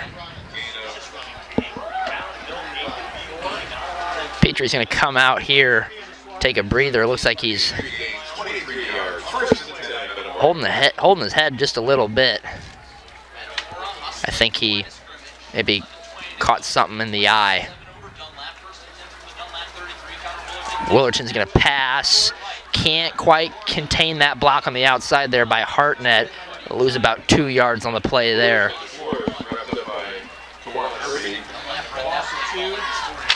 And a great play by the defensive back, too. He shed that block. And we've had some good blocking by the receivers so far this year, but he snuck past that one. That was a great perimeter tackle.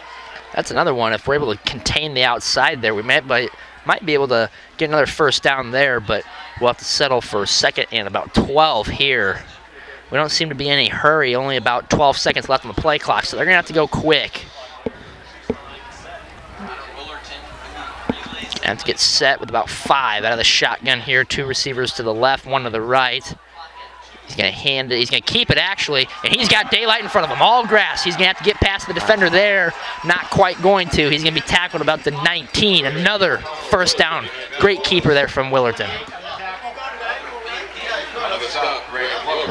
21 yards, Gary. 21-yard run there for Willerton. Boy, that opened up. That they bid on that fake, and there was nothing but green in front of him. I thought he was going to be able to take it to the house there. Couldn't keep the block. I'm surprised he went after him. If try and get around him there and take it to the house. I would have liked to see him make a little move there, but he's going to give it to Taylor here. He's going to bounce it back up to the middle. Not going to get much. Maybe a 2-yard gain there, 1-yard gain. Now, like you said in the first half, Taylor's in now. I mean, that's still a great substitution. He would definitely be a running back on multiple teams in a conference, a good one too. And that's really great when you have some depth at the running back position, a couple guys who can ground and pound. Well, despite the delay of game penalty, Redbirds making no notice of it at all. They're already now in the red zone. We had about 7 seconds on the play clock. Shotgun snap. Willerton's going to keep it, and he's going to skirt around, and he's going to be down at about the 1. It'll be first and goal, another Metamora first down. Connor Willerton doing it for himself. Thank you. Boy, Willerton, I thought he was going to get in there, but that the holes our offensive line are starting to open up are just huge. I mean, Lumpy Vogel will probably be dancing with 400 or 500 yards rushing tonight. Yeah, and that's the type of guy you like on your fantasy team too. Here's Willerton. He's going to keep it himself, and he's going to get in for the Metamora touchdown. Connor Willerton from 3 yards out.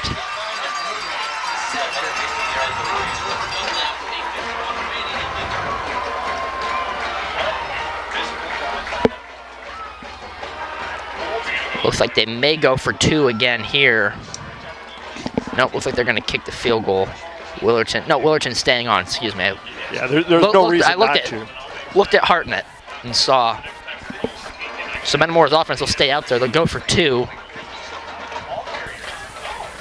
2 for 3 on the night so far. They're going under the gun. He's going to fake around here to Taylor. He'll get in with ease. Metamora will get the 2-point conversion. Is that a little counter? Was that a double handoff? No, that was a counter. Counter. Yep. Going to the right side. We've been sticking going to the left, and now you go to the right with Garrett Taylor, and he just walked in for the 2-point conversion, makes it 30-7 Redbirds. That's a picturesque first drive right there from Metamora. Yeah, and I was just going to say, you can tell Coach Krebs happy. He's clapping. He loves that right there. That was huge. Wow, this is, you got to come out and get a big stop now. You can trade, well, you could, but you don't want to be trading you don't want to be trading touchdowns with Dunlap right now. You just want to come out, get a 3 and out, and then get your offense back on the field and get another touchdown.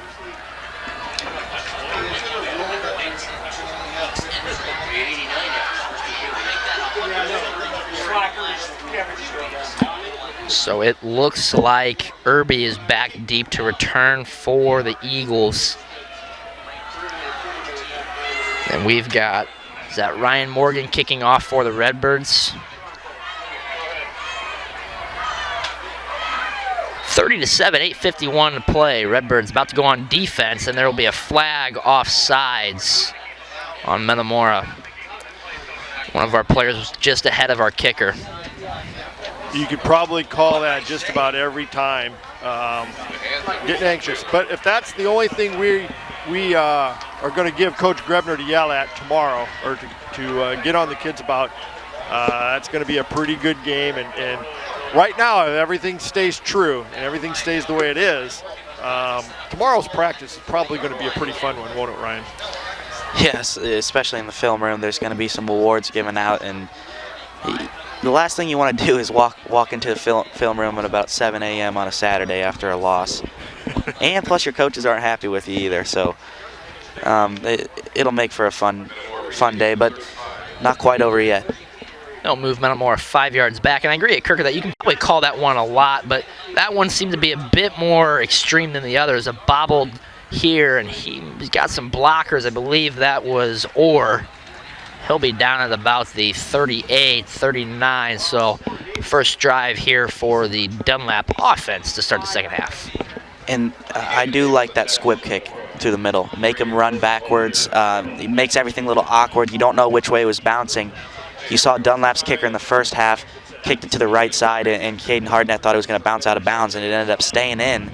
There's something about those weird knuckleball squib kicks that throws the receiving team off, and it's not terrible field position, but good coverage. In high schools especially, they're very lucky if they're able to get someone who's able to kick the ball deep, I feel. And so I feel that's a way a lot of places go, and that's 35 there. That's Carmine up ahead for about a gain of 5. Set up about 2nd and 5 here. Yeah, and like you were saying, a lot of teams have gone to that squib kick, and I also see a lot of teams go with that almost like automatic kind of onside pooch. I mean, that is a lot of times that guarantees you're on the 40, 45. It's a pretty risky, and you better be pretty faithful in your defense if you're going to do that. I mean, I guess there's certain teams you do that against. Metamora's been lucky, I think, with kickers. They had obviously the Van Meegen brothers. It's a pick there from Taylor. He's going to try and return it. If he can get to the outside, he could be gone. Taylor at the 30. He could go all the way. He's got to make a juke. He gets back inside. Touchdown, Metamora. No flags. Garrett Taylor. Oh, he outran they had some kids with some angles on him, and he just simply outran them all. What a great play by the Redbird defense. And it looks like we're going to stay going for 2 here. Yeah, you might as well. You just never have enough points. I believe that's the first pick 6 of the season for the Redbirds, and it couldn't have come at a bigger time and a deflating blow for the Dunlap offense. And what a little move at the end, too. I thought he was going to go for the little truck stick, but it looked like he was going to get caught there at the end, and I said, you have to make a juke move, and he did exactly that, cut it back inside. What a play from Garrett Taylor. And that's devastating to Dunlap, too. And Willerton's going to keep it if he can get outside. I don't think, he'll get there. Yes. Yep, he got in. Wow. Wow, we have some speed. 2-point conversion is good. That'll make it 38-7. Metamora with 7:48 left to play. And if you're Dunlap going into the halftime break, that's the last thing that you want to do right there coming out of the break. Yeah, the only thing that was worse than the way they started the game is the way they started the second half.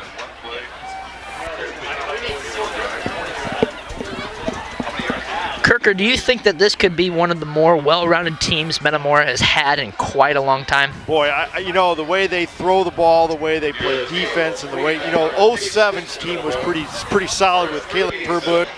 I'm not saying we're that level yet, but, And we had that year we had, one of the best running backs the state of Illinois has probably ever seen. Adam Duvendak, yes. We had some guys, and you always talk about you got to have some guys, or the guy. We had about 6 of them in that team, and I'm not saying we're anywhere close to that right now, but what I am saying, big. And I feel this team, they have some guys as well, and I feel that guy probably could be Connor Willerton. That guy could easily be Solomon Schwartz. Those two together. Pooch kick again, and he'll be down at about the 35, so Dunlap will take over from there. But you've got quite a few guys with Ben Wallace. You've got Ethan Petrie. You can throw Solomon and Connor in that conversation. Even maybe a Dalton Shuda or a Caden Hartnett possibly. You've got guys all over the place. Garrett Taylor, TJ Rising. I mean, I could go up and down this roster all day and name you a guy there. So Dunlap will take over here at the 35-yard line, 1st and 10. Burke looking to corral himself after that pick 6 on the last play. He's going to hand it and keep it actually here. He's going to get up the middle. He's met by, I believe that's TJ Rising. No, 13. That is Luke Ufile. Okay, thank you. Starting to sprinkle a little bit. Yes, it is looking like it is sprinkling. We're shutting the windows up here.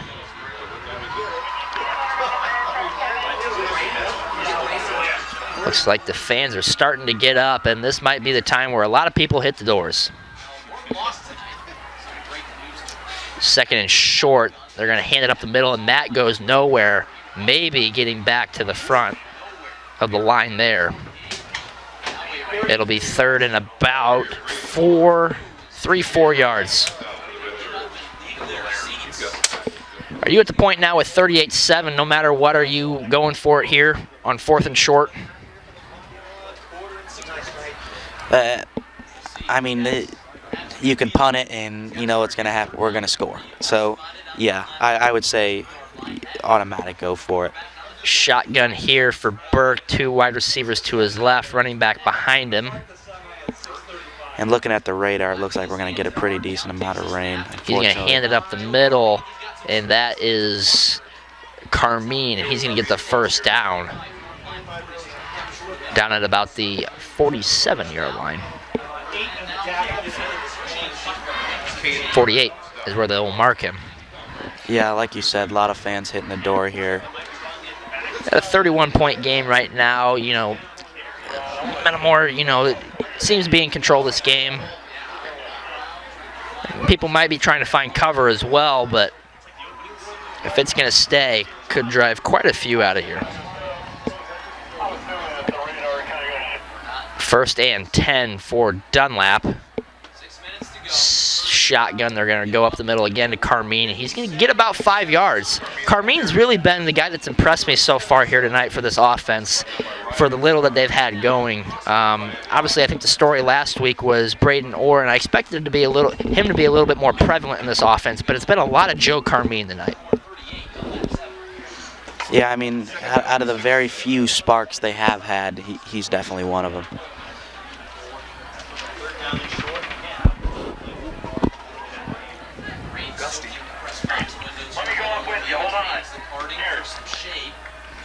Shotgun, they're going to go run again, and I believe that's Carmine. No, yes, it is Carmine. And he'll get another first down. He gets about 10 there. Now, if you're Kurt Ryan here, you love to see this game get over before this field gets yes, a little bit too muddy. And I think, I don't quite know the weather rules here for football, but with this game being more than halfway over, if this gets called, is it final? I doubt it, man. I'll never do it again. Yeah, I'm going to be honest, I'm not really too sure on the rules. If it gets to the 4th quarter, I'd say it's got to be a final. And this one is, there's a lot of football left. Unless they continue it tomorrow, but it's just shotgun set here again. Pie running up the middle. Here's Carmine out to the left. He's met by Taylor, who's got the jersey. There's going to be a loss of about 3 or 4 here. Big play for the Redbirds. Oh, there's going to be a flag. I don't know on who. Dunlap's already walking back that way. Is it getting a little scrappy? So, yeah, I think it is, and there's going to be, I think, a personal foul added on to that. Yeah, personal foul, Dunlap. Yeah, and I believe that was on Burke as well. This is when the tensions start flying high. You're coming off a big win. You were expecting a lot coming into this week, and you didn't get anything. And now that the rain's starting to come down, your chances of winning... The frustration is starting to boil over here for Dunlap. Your chances of winning are diminishing quickly, and the tensions are going to start flying high. But Metamora does a good job of making sure their players stay under control.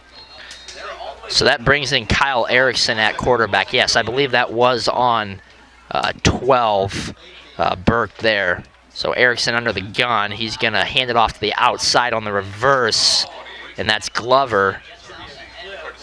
And he's going to get out of bounds. It's still going to be very 3rd and long here. Graham Glover on the carry for Dunlap. Be 3rd and 20, thereabout.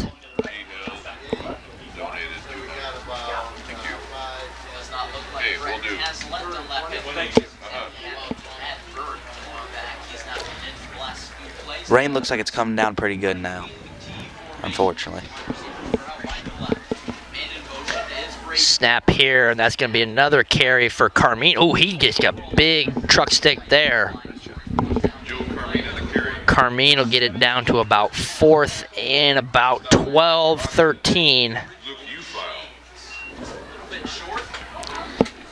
You're probably going to see a little more run now, wouldn't you say?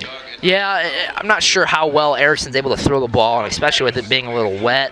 Yeah, you definitely see a little bit more run heavy here.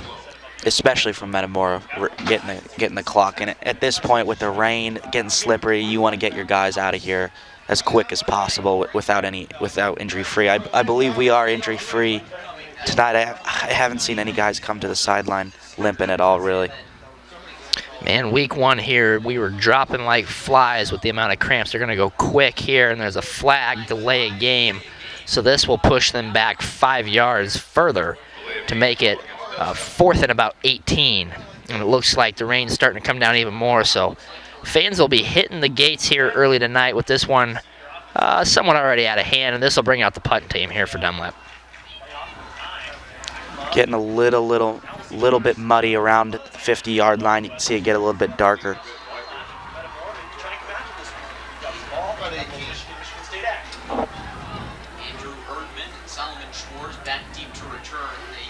Hartnett and Schwartz back deep for Metamora.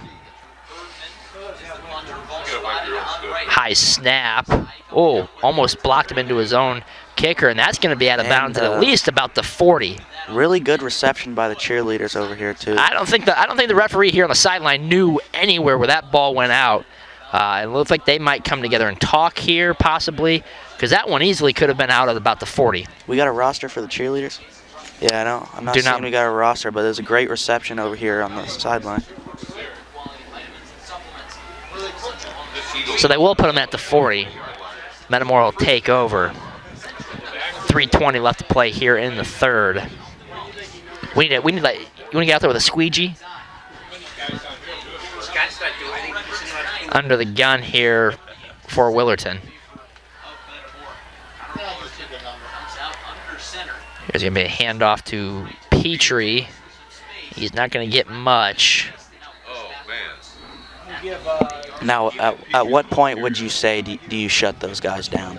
Petrie, Willerton, Schwartz? I think it kind of depends on what you do here in the next 3 minutes. If you're able to go down and score, I think it's definitely time for those guys probably to come out of the game for the night.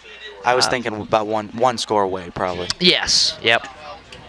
And because we're only about 9 points away here from running clocks, so. And the good thing about having a lot of guys on your team like Metamora always does is you're going to put 11 more guys out there. It's not necessarily going to be the B team either.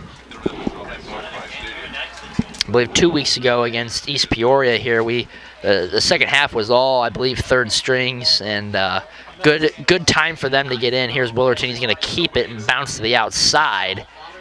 He's got numbers and blockers. Yep, he's able to get it back inside. He'll stay in. Clock will run. It'll be a Metamora first down. Good for a Metamora first down. About 13 yards there from Willerton. Now into Dunlap territory. Yeah, give him 11, 12. Tell he's retired. He's getting up to the county. Hey, you guys don't behave yourself. We're kicking you out of here. Hey, Scotty, can you get our windows for us, buddy? Right. They're doing some work. Hey, the one guy you got squeegee? Where's squeegee guy?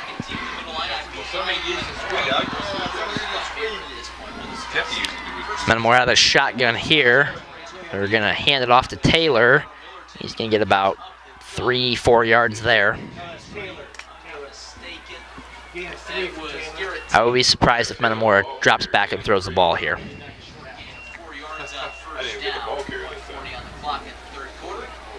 Well, I'll tell you one thing. Traffic will be light on the way out of here tonight.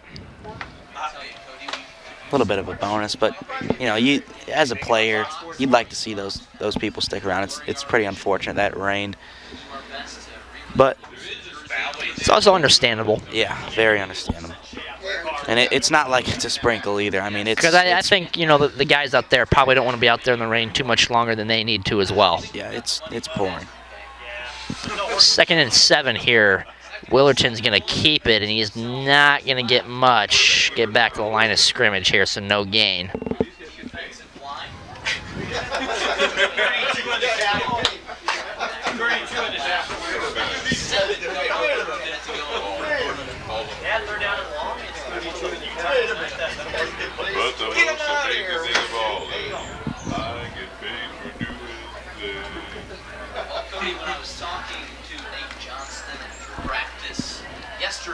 Clock will run. Metamora will have to run one more play here in the third quarter.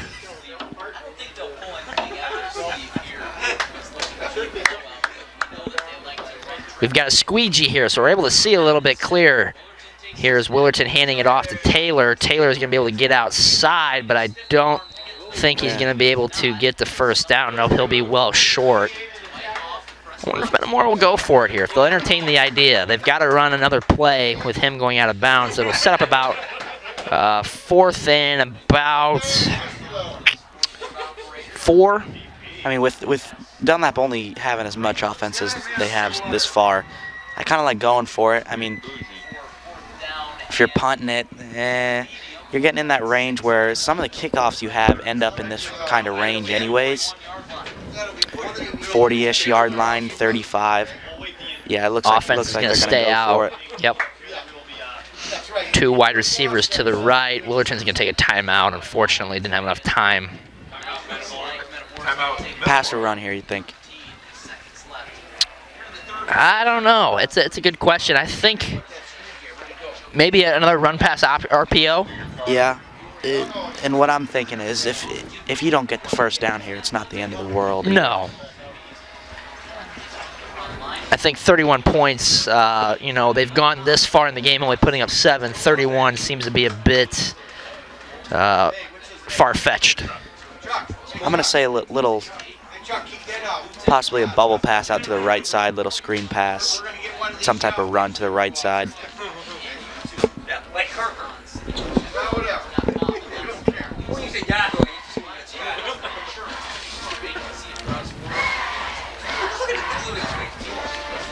So out of the timeout, Metamora offense will still be out there. The scoreboard says 4th and 6, and it doesn't quite look to be that long.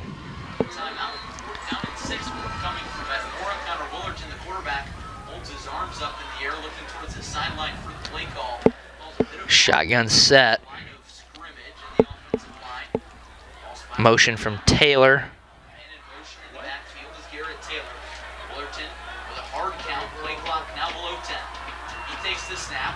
There's Taylor, and he's not going to get it. Yeah, about what I expected. So that'll stop the clock. He'll get to about the 40, 41, and Dunlap will take over from there in their own territory. So good field position for Dunlap, but they've still got quite a bit of ways to go. 1st and 10, Dunlap. Are we still in the third quarter? Is it like midnight?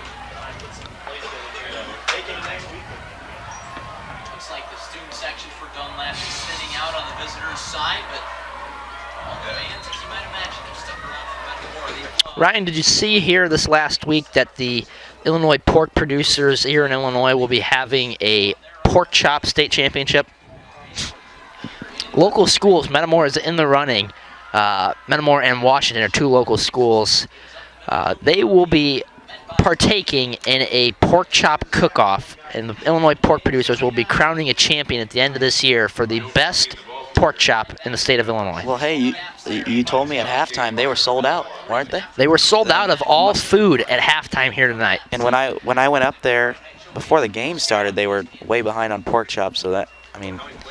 And last week, or 2 weeks ago when we were here at home, they were out of food at the end of the first quarter. So we went an extra quarter this week, Yeah. but At the end of the first quarter, you said? At the end of the first quarter, they were out of food. I mean, it's funny, but it's also great to see, though. I mean, how many fans come out to the games and support the school, support the concessions. You know, I can't say I've had a lot of pork chops around the area. We went to LaSalle, Peru. Theirs was okay. Wasn't the biggest fan of it. A little dry for my liking. Metamora typically has good pork chops. The popcorn, on the other hand, not so much. We got work to do. I think Adam Duvall, though, does have Metamora rated as one of his higher popcorn places that he likes to get.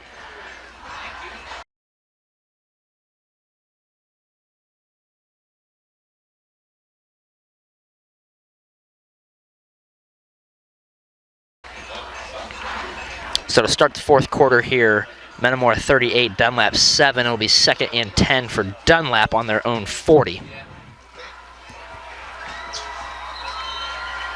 Is Burke back in yet? It looks like Burke is back in, yes. So Burke set out, looks like a lot of the third quarter, and there is 35.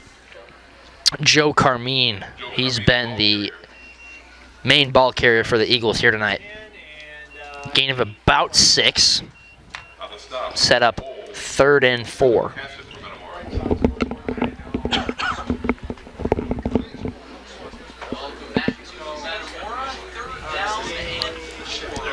Looks like we're starting to sub a little bit, which is good to see. Dalton Shooter back in the game for the Redbirds.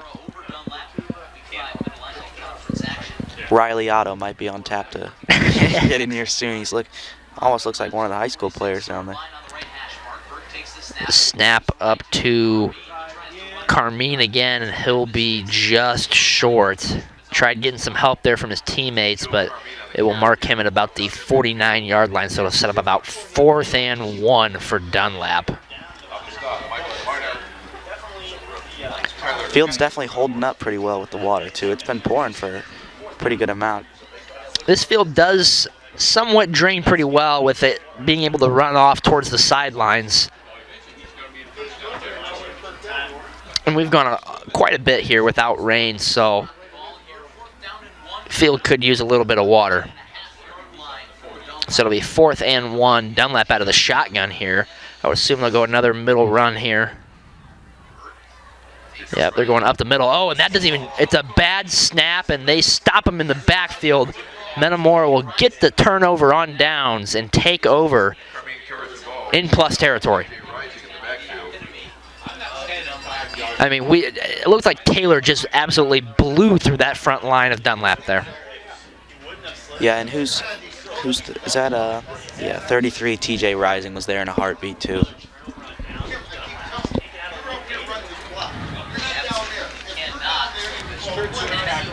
And then a score here about seals the deal, wouldn't you say? Yes, and that would put us at 44.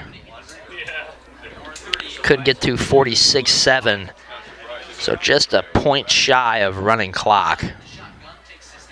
And Willerton's going to give it up the middle. I believe that was Taylor. About a gain of 5.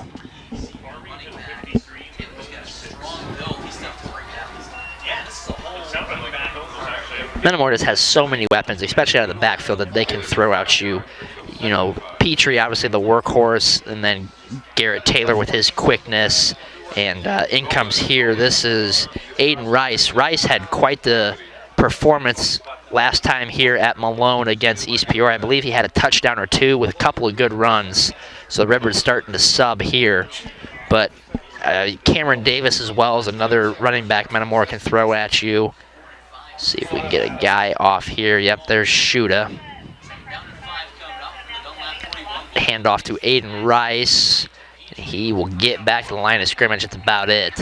And something about the teams who sub well. When you get late in the season and you're looking for guys to step up for those injured guys, now say Aiden Rice, he's got varsity experience. He's played multiple games now.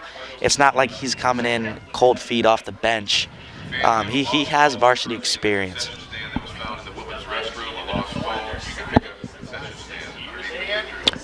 Sets up 3rd and 5 here for the Redbirds. Shotgun set for Willerton. He'll probably hand it off to Rice here again. Nope, he's going to keep it up the left side. Willerton out to the left, down at about the 29. Another Metamora first down.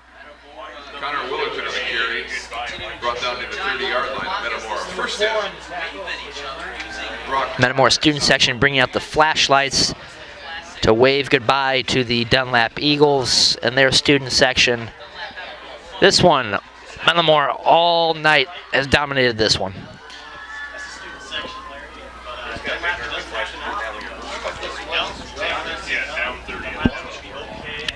First and 10, Metamora from the 29-yard line. Probably run out the clock here. Still 8 minutes left to play, but I don't see Metamora passing for the rest of the night. He's going to hand it off to Aiden Rice, and there he goes, down the sideline. Rice could get there, and he will. No flags. Touchdown, Metamora. Aiden Rice from 29 yards. Aiden Rice, number 42, 6 points, Metamora. What a moment for the senior there. Aiden Rice coming off the bench here. Takes it in from 29 yards. And they're going to go for 1. Connor Willerton giving his running back a big hug there, and Rice is pumped coming off the field.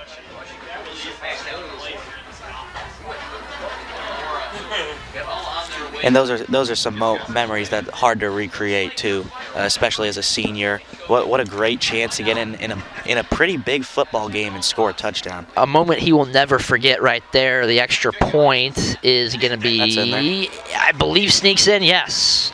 So Metamora 45-7 over Dunlap with 7:58 to play. This has got to be a very deflating feeling right now for Dunlap. Yeah, like we mentioned earlier, you're coming off a pretty big win that got some wind in the sails last week. You come in here with big hopes, and you leave with what some would say a blowout win. The subs are in, it's raining, people are frustrated. The Redbirds were just, they were electric tonight. Right from the start, we mentioned at halftime how important it was. Kerker mentioned on the sideline that we need to come out and score right away. We did, and then pick 6, and that was about all she wrote. Looking ahead now, Metamora, assuming they hold on here, they'll move to 5-0 on the year, so they'll already be on that playoff bubble if they, for some sacred reason, happen to lose out. Dunlap, though, dropped to 2-3, but they'll have a chance to really get back in it. They'll go to East Peoria. No, they will host East Peoria next week. They will go on the road at Limestone and then host Canton and Morton to end the year. So there's still a chance that Dunlap could squeak into the playoffs. They'd have to get some help along the way. Win the next 3 is going to be really big for them. This kick's going to go out of bounds, so there's going to be a flag there. I see them winning the next 3, wouldn't you say? East Peoria, Limestone, definitely Canton. A couple 2 wins. And Canton's on that bubble, though. Like I said, I've watched them this year over when I was with Clutch Sports Media. They're a team. If you take them lightly, they stopped Morton up the middle. Morton didn't do anything up the middle, and they showed some offensive sparks. And I like Canton. I like Canton to beat someone sometime later in this season. That's going to be a surprise. I can feel it coming. Pekin up 27-0 still over Canton, and Limestone still no update from the second quarter, so 20-6 is the last score we have from there. Obviously, Limestone beat Morton tonight 35-14. First and 10 for... Limestone beat Morton. Washington beat Morton. That's a big run there for Joe Carmine. Gain of about 12. It'll be a first down Dunlap, so they move the chains quickly. Metamora will move to 5-0, 3-0 in the conference. Surely that state ranking will go up, I would assume, after this next week. And 8's a good number. I'm still not sure how Peoria High is still at 6. I don't think Peoria High is as good as advertised, in my opinion. Last time I saw, they were up about 21-7 on Centennial. Centennial is not. They've seen their better days. Here's another run. 21. That is Logan Silver, and that'll be a first down, gain of about 12. So 2 plays, 2 first downs for Dunlap. And something about today, it was a good day for the community as a whole. In 2019, when we did have the normal football season, the homecoming parade got rained out. It was like a tsunami here, and that's when you mentioned they played Dunlap here actually for that really muddy game. So today was the first homecoming parade since 2018, back in the day when we were in high school. And this is a really good day to come out and get a win, and it'll be good for the student body tomorrow. I believe their homecoming dance will be here. Yeah, it will be outside. Outside? Yes. Well, it looks like decent weather. Might be a little bit chilly. Yeah, with the whole masking thing indoors, I think they decided to move it outside. So that's a good move.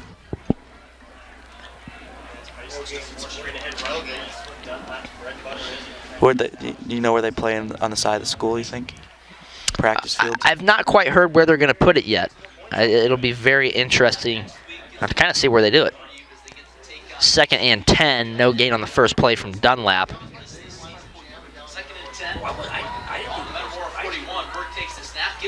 That ball came out.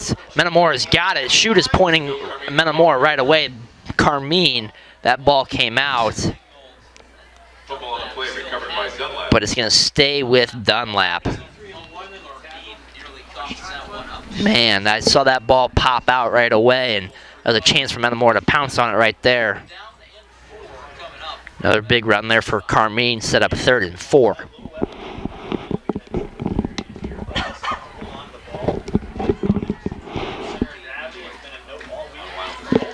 Looking at the points per game, Metamora is averaging 8.5 points per game they're giving up. Only gave up now 42 yards on the year. You're going to win a few games with those stats. 41, excuse me.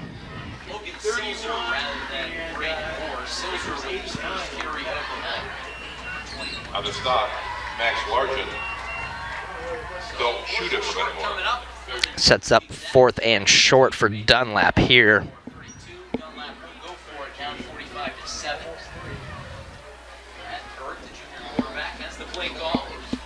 Metamora is outscoring their opponents 189-41 so far this season.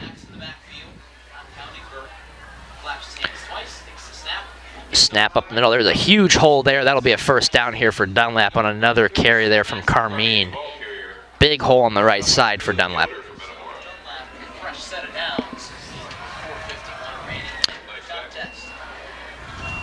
Game notes again this week being provided by Alex Staub. I mean, just a phenomenal job that Alex does week in and week out with these game notes. Very in-depth, providing records. Even goes as far as getting pronunciations on the names. So a huge shout out to Alex, and even added in the Hall of Fame information this week with homecoming as well, and the Hall of Fame induction tonight. And that's a week-by-week thing too, every week. Run out the right side. Burke is not even going to get back to the line of scrimmage. Huge stop there. I believe that was 63.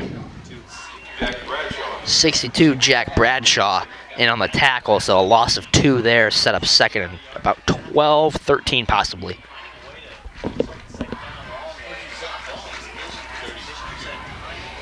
Metamora doesn't get much easier for here. Next week they go on the road at Morton. They come back for senior, it'll be senior night, but we celebrated that in week 1. So we get Pekin at home in week 7, and then at Washington week 8, and at Canton week 9. Snap here up the middle, another run here for Carmine, and he's going to get about 6 yards there. I've been really impressed with him tonight and the way he's been able to fight through contact and get yards after contact. Yeah, he's been kind of their one spark that I've taken away from this game, other than that little catch and throw in the first half. But Carmine's been good tonight. The middle line as a whole has a lot of good running backs. Glatz over at Morton, Petrie here. I mean, Metamora's Kanye Taylor. 2-3, Kanye Taylor, Wallace over at Canton. Driscoll at Limestone, and just really good running backs throughout the conference. Another snap here up the middle. That's another run for Carmine, and he might get the first down. Looks like he is going to be down just short, so he'll set up another 4th and short. 2:51 left here in this ball game tonight. On the stop, Max Martin, Caleb Yoder.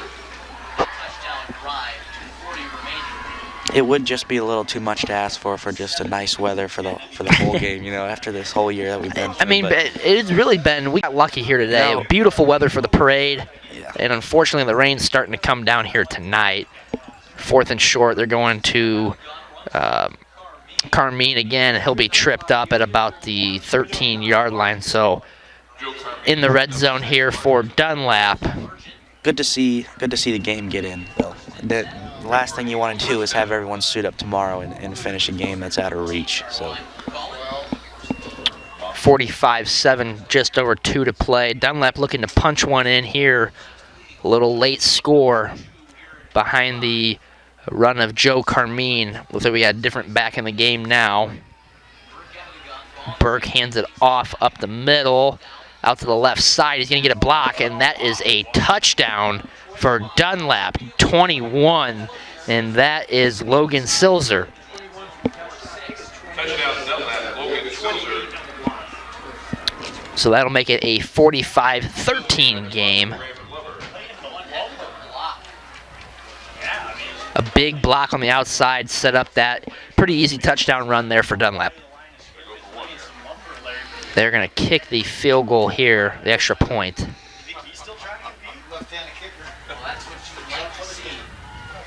Snap down, kick up, right down central. So that'll make it 45-14 Metamora with 1:53 left to play. Little score update provided by Paul Seacrest here. After 3 quarters, Limestone's up 36-14. So, I mean, I guess good to see East Peoria getting a couple touchdowns there at least. But like most of us thought, Limestone's going to take that one. 65 yards, 10 plays, 605. They won the battle of the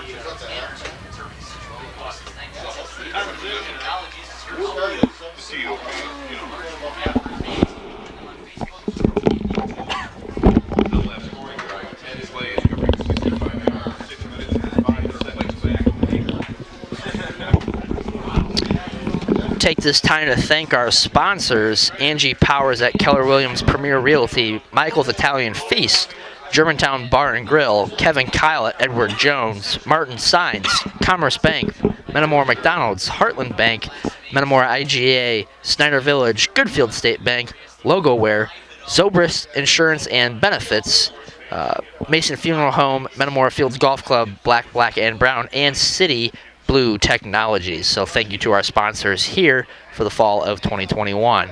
Dunlap set to kick off here. This one is all but over. High kick. That's going to be brought down by, can't tell, 85 maybe. He'll be down at about the 20. I would have liked to see that a couple more times, maybe Looks a little like bit earlier. 80 for Metamora. That is Marshall Vasquez for the Redbirds. So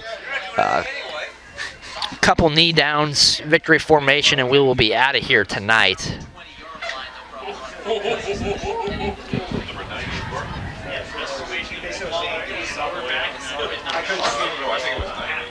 A couple guys we got out here for the knee. 49, Peyton Morrison. Shuda.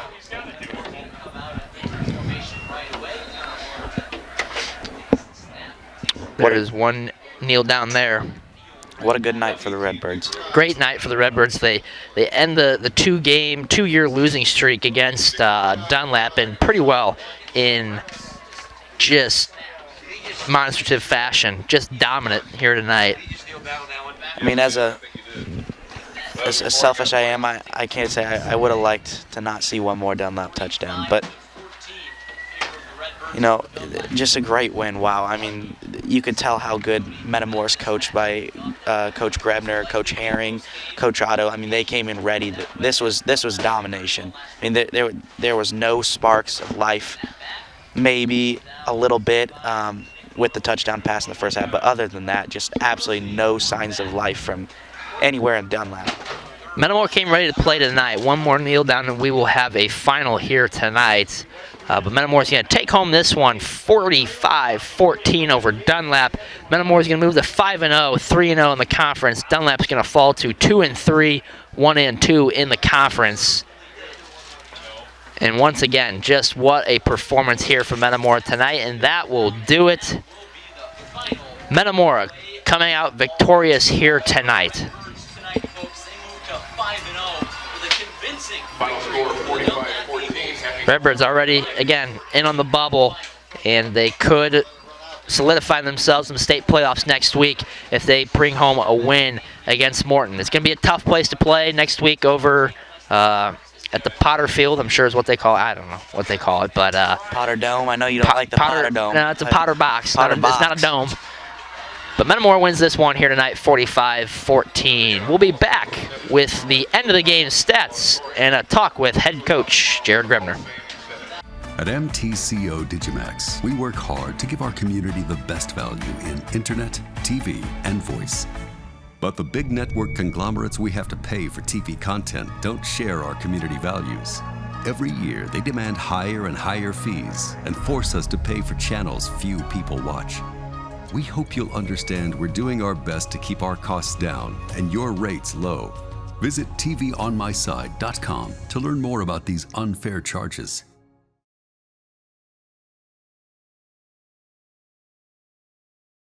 Welcome back to Malone Field. We're here with head coach Jared Grebner. Coach, it's really tough, especially with all the emotion surrounding homecoming week, the parade, obviously with the homecoming dance tonight, and especially a tough opponent in Dunlap. And your guys answered the call here tonight in a definitive way. You know, sometimes people say that, you know, homecoming can be a distraction for the guys.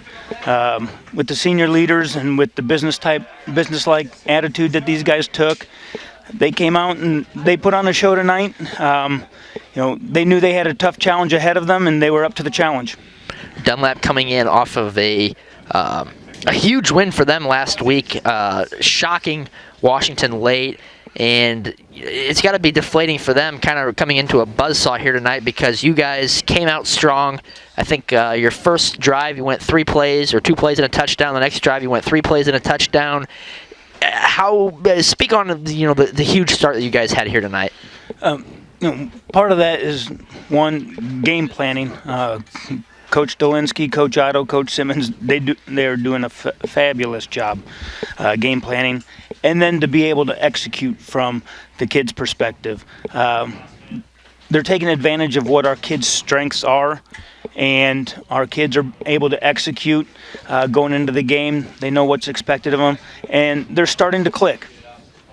A lot of the talk right now is kind of surrounded about this offense, and while they have, clicked on all cylinders, I feel a lot of what the offense is able to do is set up by the defense. So far this year, I think you guys are outscoring your opponents about 189 to 41, 42. Do you think that's more to do with the defense or the offense? To be honest with you, it's a combination of both. There's times where the offense will put together a big drive, and even if we don't score sometimes, it sets them up for bad field position.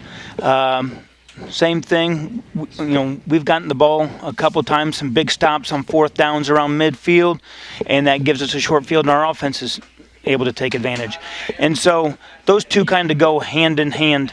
And, special teams, that's a part of our team that's actually improving day in and day out, and that's only just going to make us stronger as a team. Looking at Dunlap for a second, coming into the night, it was quite the story last week of Braden Orr getting the touchdown late, but he seemed to be very quiet tonight. And I was actually pretty impressed with their other running back that they had in 35, Joe Carmine. Was he kind of in the game plan at all there for you guys? Absolutely. Both their running backs, run real hard, and then you throw in Glover there, number 28, running and passing. We knew that they like to target him in the passing game. And so they had multiple weapons that we had to account for, and it's just a good thing that our kids are disciplined and played assignment football. Tonight, Connor Wilton really shows off his versatility. Typically, you think of him a little bit as, he's been throwing the ball pretty well this year. He goes 6 for 6 tonight for 64 yards, but he really got it done with his legs. 9 carries for 139 yards and 2 touchdowns. How big was he tonight in that run game? He was huge. We've had games this year where, it's been Ethan or it's been Garrett or it's been, a big play in the passing game. And, he hasn't been featured a whole lot, to be honest with you. In the LaSalle Peru game, that was probably the game where he was featured the most, especially towards the end. Tonight, if they were going to take, someone like Solomon or Caden away or Ethan and Garrett on the run game, then we were going to go ahead and use Connor, and we did a great job countering that. And, Connor's a 3-year starter out there. He's seen a lot of different things, and he's able to, make all the checks and audibles, and the more he feels comfortable, the faster he plays and the more aggressive he is. Looking ahead, we're on the road at Morton next week. We're back home for the year finale at home against Pekin, and then the rivalry game against Washington. We finish out the season at Canton. A tough test the next 3 weeks, tough little stretch here. The Mid-Illini is strong all around, Coach. Right now we're at the top. How do you feel about going in these next few weeks? Next few weeks are going to be tough. The one thing about that is, our kids will take the approach that we're 0-0. They're going to enjoy this weekend. Monday, we're 0-0. We got one game in front of us, and that's going to be Morton, and that's all that we're going to be worrying about. Coach, great win tonight, and we'll see you next week over at Morton. All right, thank you very much. That'll do it for us here tonight on the Redbird Replay. Redbirds moved to 5-0 on the year, 3-0 in the conference. Dunlap falls to 2-3, 1-2. Redbirds again on the road next week at Morton, 7:30 kickoff there from Carper Field. We'll see you next week on the Redbird Replay.